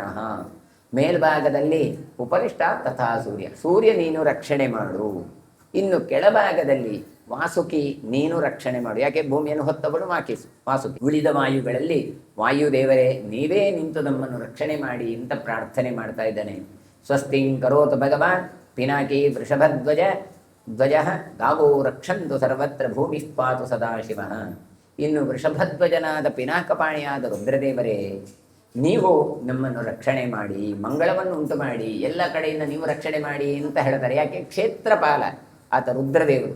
ಹಾಗಾಗಿ ಗೋವುಗಳೆಲ್ಲ ಈ ಮಗುವನ್ನು ರಕ್ಷಣೆ ಮಾಡಲಿ, ಭೂಮಿ ನಿನ್ನನ್ನು ರಕ್ಷಣೆ ಮಾಡಲಿ, ಸದಾಶಿವ ನಿನ್ನನ್ನು ರಕ್ಷಣೆ ಮಾಡಲಿ ಅಂತ ಮಗುವಿಗೆ ತಾನು ಆಶೀರ್ವಚನವನ್ನು ಹೇಳ್ತಾ ಇದ್ದಾನೆ. ಏವ ಮುಚ್ಚಾರ್ಯ ನಂದಸ್ತು ಕೃಷ್ಣಂ ಸ್ವಸ್ಪರ್ಶ ಸರ್ವಶಃ ಇಸಯೇಷ ಮಂತ್ರೋ ಬಾಲಹನಂ ರಕ್ಷಾಯೇ ಪರಿಕೀರ್ತಿತ. ಈ ರೀತಿಯಾಗಿ ನಂದಕುಮಾರ ತಾನು ಏನು ಮಾಡ್ತಾ ಇದ್ದಾನೆ, ತನ್ನ ಕುಮಾರನಿಗೆ ಅಂದರೆ ಕೃಷ್ಣನಿಗೆ ಸ್ಪರ್ಶ ಮಾಡಿ ಮುಟ್ಟಿಕೊಂಡು ಎಲ್ಲ ಅಂಗಾಂಗಗಳನ್ನು ಮುಟ್ಟಿದ್ದಾನಂತೆ. ಇದು ರಕ್ಷಣೆ ಮಾಡಲಿ, ಇದು ಒಳ್ಳೆಯದಾಗಲಿ, ಇದೆಲ್ಲ ಅಂತ ಹೇಳಿ ಹೀಗೆಲ್ಲ ಮಾಡಿ ಆ ಸರ್ವ ಮಕ್ಕಳಿಗೂ ಕೂಡ ಈ ರಕ್ಷೆಯನ್ನು ಹೇಳಿದರೆ ನಿಮಗೆ ರಕ್ಷೆ ಸಿಗತ್ತೆ ಅಂತ ಹೇಳಿದರು. ಮಕ್ಕಳಿಗೆ ಮಾತ್ರ ಅಲ್ಲ, ದೊಡ್ಡವರಿಗೂ ಕೂಡ ಈ ಚಿಂತನೆ ಮಾಡಿದರೆ ಮಗುವಾಗಿರುವ ಕೃಷ್ಣ ನಮ್ಮನ್ನು ರಕ್ಷಣೆ ಮಾಡ್ತಾನೆ ಅಂತ ಕೊಡ್ತಾರೆ. ಈ ಬಾಲರಕ್ಷಾ ಸ್ತೋತ್ರ ಎನ್ನುವಂಥದ್ದೆಲ್ಲ ಭಾಗವತದಲ್ಲೆಲ್ಲ ಬೇರೆ ಬೇರೆ ಕಡೆ ಬೇರೆ ಬೇರೆ ರೀತಿ ಬಂದಿದೆ. ಇಲ್ಲಿರುವಂಥದ್ದು ಬೇರೆ ಕೊಟ್ಟಿದ್ದ. ವೈಶಂಪಾಯನರು ಚರಿತ್ರೆಯನ್ನು ಮುಂದುವರಿಸಿ, ಕಸ್ಯಚಿತ್ ಪಥಕಾಲಸ್ಯ ಶಕುನಿ ವೇಷಧಾರಿಣಿ ಧಾತ್ರಿ ಕಂಸಸ್ಯ ಭೋಜಸ್ಯ ಸ್ಫೂತನೇತಿ ಪರಿಶ್ರುತ ಪೂತನ ನಾಮ ಶಕುನಿ ಘೋರ ಪ್ರಾಣ ಭಯಂಕರಿ ಸಾ ಜಗಾಮ ಅರ್ಧರಾತ್ರೇ ವೈ ಪಕ್ಷೌ. ಕ್ರೋಧಾದ್ ವಿಧುನ್ಮತಿ ತಥೋ ಅರ್ಧರಾತ್ರತಮೇ ಶಕುನಿ ಪ್ರತ್ಯದೃಶ್ಯತ ಅಂತ ಸ್ವಲ್ಪ ಸಮಯದ ಬಳಿಕ ಅಂತ ಹೇಳ್ತಾರೆ. ಸ್ವಲ್ಪ ಸಮಯದ ಬಳಿಕ ಅಂದರೆ ಶಕುಟಾಸುರನ ವಧೆ ಆದ ಬಳಿಕ ಅಂತ ಅರ್ಥ ಮಾಡಲಿಲ್ಲ, ಕೃಷ್ಣ ಹುಟ್ಟಿದ ಸ್ವಲ್ಪ ಸಮಯದ ಬಳಿಕ ಅಂತಲೂ ಅರ್ಥ ಮಾಡಲಿಕ್ಕೆ ಬರುತ್ತೆ. ಹಾಗಾಗಿ ಪೂತನಾ ಸಂಹಾರದ ಚರಿತ್ರೆಯನ್ನು ಇಲ್ಲಿ ಹೇಳ್ತಾ ಇದ್ದಾರೆ. ಹಾಗಾಗಿ ಪ್ರಸಿದ್ಧಳಾದವಳು ಒಬ್ಬಳು ಇದ್ಲು, ಸಾಕುತಾಯಿ ಅಂತ ಹೇಳ್ತಾರೆ. ಕ್ವಚಿತ್ ಪಥಕಾಲ ಧಾತ್ರಿ ಕಂಸಸ್ಯ, ಕಂಸನ ಸಾಕುತಾಯಿ ಆಕೆ ಪೂತನ ಅಂತ ಹೆಸರು ಉಳ್ಳವಳು, ಹಕ್ಕಿಯ ವೇಷವನ್ನು ಧರಿಸಿಕೊಂಡು ತಾನು ಬಂದವಳು ಅಂತ ಕೊಡ್ತಾರೆ. ಪ್ರಾಣ ಭಯಂಕರಿಯಾಗಿದ್ದವಳು, ಘೋರ ರೂಪಿಯಾಗಿದ್ಲು ಅಂತ ಹೇಳ್ತಾರೆ. ಅರ್ಧರಾತ್ರಿಯಲ್ಲಿ ಆಕೆ ಪ್ರವೇಶ ಮಾಡಿದ್ದಾಳೆ, ನಂದಗೋಕುಲದ ಬಳಿಗೆ ಬಂದಿದ್ದಾಳೆ, ತನ್ನ ರೆಕ್ಕೆಯನ್ನೆಲ್ಲ ಝಾಡಿಸಿಕೊಂಡು ಬಂದಿದ್ದಾಳೆ ಅಂತ. ಶಕುನಿ ವೇಷಧಾರಿಣಿ ಅಂತ ಉಲ್ಲೇಖದ ಹಾಗೆ ಇದೊಂದು ಹಕ್ಕಿಯ ರೂಪದಲ್ಲಿ ತಾನು ಬಂದವಳು. ವ್ಯಾಘ್ರ ಗಂಭೀರ ನಿರ್ಘೋಷ ವ್ಯಾಹರಂತಿ ಪುನಃ ಪುನಃ ನಿವಿಲ್ಯೇ ಶಕಟಾಕ್ಷೇ ಸಾ ಪ್ರಸ್ರವೋತ್ಪೀಡ ವರ್ಷ. ಇವಳು ಗರ್ಜನೆ, ಆ ಹಕ್ಕಿದ್ದು ಹೇಗೆ ಮಾತಾಡ್ತಾ ಇದ್ದಾಳೆ ಪೂತನ ಅಂದರೆ ವ್ಯಾಘ್ರ ಗಂಭೀರ ನಿರ್ಘೋಷ, ಹುಲಿಯಂತೆ ಗಂಭೀರವಾದ ಧ್ವನಿ ಅಂತ ಹೇಳ್ತಾ ಇದ್ದಾರೆ. ಇನ್ನು ಬಂದು ಆ ಮನೆಯಲ್ಲಿ ಅಲ್ಲಲ್ಲಿ ಅಡಗಿ ಕೂತಿದ್ದಾಳೆ ಅವಳಾದರೂ ಹೇಗೆ ಇತ್ತು ಅಂತ ಹೇಳ್ತಾರೆ ನೋಡಿ. ವ್ಯಾಹರಂತಿ ಪುನಃ ಪ್ರಸ್ರವೋತ್ಪೀಡ ವರ್ಷಿಣಿ ನಿಲಿಲ್ಯೇ ಶಕಟಾಕ್ಷೇ ಸಾ. ಅವಳು ಪರಸ್ಪರ ಸ್ತನ ಎಷ್ಟು ದೊಡ್ಡದು, ಅದರಲ್ಲಿ ಎಷ್ಟು ಹಾಲು ಸುಸ್ತಾ ಇದ್ಲು ಅಂತ ಹೇಳಿದರೆ ಅವುಗಳು ಒಂದಕ್ಕೊಂದು ಘರ್ಷಣೆಯಾಗಿ ಅಲ್ಲಿಯ ಹಾಲು ಬೀಳ್ತಾ ಇತ್ತಂತೆ. ಆದರೆ ಒಳ್ಳೆಯದು ಅಂತ ತಿಳ್ಕೊಳ್ಬೇಡಿ, ಅದು ವಿಷಪೂರಿತವಾದಂಥ ಹಾಲು. ದದೌ ಸ್ತನಂಚ ಕೃಷ್ಣಾಯ ತತ್ರ ಸಪ್ತಜನೇ ಋಷಿ ತಸ್ಯಾ ಸ್ತನಂ ಬಭೌ ಕೃಷ್ಣ ಪ್ರಾಣೈ ಸಹ ನನಾದ ಚ. ಎಲ್ಲ ಜನ ಮಲಗಿದ್ದಾರೆ, ರಾತ್ರಿ ಕಾಲದಲ್ಲಿ ಬಂದಿದ್ದಾಳೆ, ಹಕ್ಕಿಯ ರೂಪದಿಂದ ಬಂದಿದ್ದಾಳೆ. ಇಲ್ಲಿ ಸ್ತನ ಇವೆಲ್ಲ ವರ್ಣನೆ ಮಾಡ್ತಾ ಇದ್ದಾರೆ. ವಾದಿರಾಜರು ತಮ್ಮ ರುಕ್ಮಿಣೀಶ ವಿಜಯದಲ್ಲಿ ಕೂಡ ವರ್ಣನೆ ಮಾಡಬೇಕಾದ್ರೆ ಇವಳು ಹೇಗೆ ಎಷ್ಟು ಚಂದ ಹಾಗೆ ಹೀಗೆ ಅಂತೆಲ್ಲ ವರ್ಣನೆ ಮಾಡಿ ಉರ್ವಶಿಯ ಹಾಗೆ ಅಂತೆಲ್ಲ ಹೇಳ್ತಾರೆ. ಹಾಗಾದರೆ ಹೇಗೆ ಅದನ್ನು ಕೂಡಿಸೋದು ಹೇಳಿದರೆ, ಹೋದದ್ದು ಹಕ್ಕಿಯ ಹಾಗೆ, ಹೋದ ಮೇಲೆ ತಾನು ಸ್ತ್ರೀ ರೂಪವನ್ನು ಪಡೆದಿದ್ದಾಳೆ. ಯಾಕೆ ಹಕ್ಕಿ ಹೋದರೆ ಹಾಲು ಯಾರು ಕುಡಿತಾರೆ? ಮತ್ತೆ ಅದಕ್ಕೋಸ್ಕರ ಸ್ತ್ರೀ ರೂಪವನ್ನು ತಾಳಿದ್ದಾಳೆ. ಇವರೆಲ್ಲ ಕಾಮಚಾರಿಣಿಗಳು. ಹಾಗಾಗಿ ಅಲ್ಲಿ ಹೋಗಿ ಹಾಲು ಕೊಡ್ತೇನೆ ಅಂತ ಹೋಗಿದ್ದಾಳೆ. ಹಿಂದೆಲ್ಲ ಕಾಲದಲ್ಲಿ ಹಾಗೆ ಹೆಣ್ಣು ಮಕ್ಕಳೆಲ್ಲ ಹಾಲು ಕೊಡ್ತಾ ಇದ್ವು. ಈಗ ಎಲ್ಲ ಲ್ಯಾಕ್ಟೋಜನ್ ಅಂತ ಬಂದಿದೆ, ಹಾಲಿಲ್ಲ ಹೇಳಿದರೆ ಸ್ತನದಲ್ಲಿ. ಹಿಂದೆಲ್ಲ ಹಾಗಿಲ್ಲ. ಮತ್ತೆ ಯಾವುದಾದ್ರೂ ಧಾತ್ರಿಗಳು ಕೊಡ್ತಾರೆ, ಅಂಥದ್ದು ದೋಷಗಳಿಗೆ ಅದಕ್ಕೆ ಪ್ರತಿ ಔಷಧ ಎಲ್ಲ ಉಂಟು, ಪ್ರಾಯಶ್ಚಿತ್ತಗಳೆಲ್ಲ ಉಂಟು, ಬೇರೆ ಸ್ತನ್ಯಪಾನವನ್ನೆಲ್ಲ ಮಾಡಿದರೆ ಅಂತ. ಹಾಗಾಗಿ ತಾನು ಹೋಗಿದ್ದಾಳೆ. ಹೋಗಿ ಏನು ಮಾಡ್ತಾಳೆ, ಕೃಷ್ಣನಿಗೆ ಸ್ತನ್ಯಪಾನವನ್ನು ಮಾಡಿಸ್ತಾ ಇದ್ದಾಳೆ. ಕೃಷ್ಣ ಏನು ಮಾಡ್ತಾನೆ, ಅವಳ ಸ್ತನ್ಯದ ಹಾಲಿನ ಜೊತೆಗೆ ಅವಳನ್ನೇ ತಾನು ಕುಡಿದು ಬಿಟ್ಟಿದ್ದಾನೆ ಅಂತ ಹೇಳ್ತಾ ಇದ್ದಾರೆ. ಸ್ತನಂ ತದ್ವಿಷ ಸಮ್ಮಿಶ್ರಂ ರಸ್ಯಮಾಸಿ ಜಗದ್ಗುರೋ ಛಿನ್ನ ಸ್ತನೀ ಸಾ ಸಹತ ಪಪಾತ ಶಕುನಿ ಭುವಿ. ತಾನು ಆ ಸ್ತನ್ಯವನ್ನು ತಾನು ವಿಷಮಿಶ್ರಿತವಾದಂಥ ಹಾಲನ್ನು ಪೂತನೆಯಿಂದ ಕುಡಿದಂತಹ ಕೃಷ್ಣ, ಆಕೆ ಅದನ್ನು ತಡ್ಕೊಳ್ಳಾಗದೆ ತಾನು ಸತ್ತು ಬಿದ್ದಿದ್ದಾಳೆ ಅಂತ ಪೂತನಾ ಸಂಹಾರದ ಚರಿತ್ರೆಯನ್ನು ಹೇಳ್ತಾ ಇದ್ದಾರೆ. ಉಳಿದೆಲ್ಲ ಚರಿತ್ರೆಯನ್ನು ಮತ್ತೆ ನಾಳೆ ಸೇರುವಾಗ ಚಿಂತನೆ ಮಾಡುವ ಅಂತ ಹೇಳ್ತಾ ಇವತ್ತಿನ ಪ್ರವಚನ ಮಂಗಳಗೊಳಿಸ್ತೇನೆ. ಶ್ರೀಕೃಷ್ಣ ಅರ್ಪಣಮಸ್ತು. ಕಾಯೇನ ವಾಚಾ ಮನಸೇಂದ್ರಿಯೇರ್ವ ಬುದ್ಧ್ಯಾತ್ಮನ ಮನ್ಸೃತ ಸ್ವಭಾವಂ ಕರೋಮಿ ಯದ್ಯ ಸಕಲಂ ಪರಸ್ಮೈ ನಾರಾಯಣಾಯೇತಿ ಸಮರ್ಪಯಾಮಿ. ಶ್ರೀಕೃಷ್ಣಾರ್ಪಣಂ. ಕೃಷ್ಣಾಯ ನಮಃ. ಓಂ ಶ್ರೀಕೃಷ್ಣಃ ಕಮಲನಾಥೋ ವಾಸುದೇವಃ ಸನಾತನಃ ವಸುದೇವಾತ್ಮಜಃ ಪುಣ್ಯೋ ಲೀಲಾಮಾನುಷವಿಗ್ರಹಃ ಶ್ರೀವತ್ಸಕೌಸ್ತುಭಧರೋ ಯಶೋದಾವತ್ಸಲೋ ಹರಿಃ ಚತುರ್ಭುಜಾತ್ತಚಕ್ರಾದಿ ಗದಾ ಶಂಖಾದ್ಯುದಾಯುಧಃ ದೇವಕೀನಂದನಃ ಶ್ರೀಶೋ ನಂದಗೋಪಪ್ರಿಯಾತ್ಮಜಃ ಯಮುನಾ ವೇಗಸಂಹಾರೇ ಬಲಭದ್ರಪ್ರಿಯಾನುಜಃ पूतना चैविताहारे शकटासुरभञ्जनः नन्दव्रजजनानन्दे सच्चिदानन्दविग्रह नवनीतविलिप्ताङ्गो नवनीतनटो नगः नवनीतनवाहारो मुचकुन्दप्रसादकृत षोडशस्त्रीसहस्रे शस्त्रिभङ्गी मधुराकृतिः सुखभागमृदाब्दिन्दुर्गोविन्दो योगिनां पतिः वत्सपादहरो नन्तोद्धेनुकासुरभञ्जनः तृणीकृततृणाङ्गो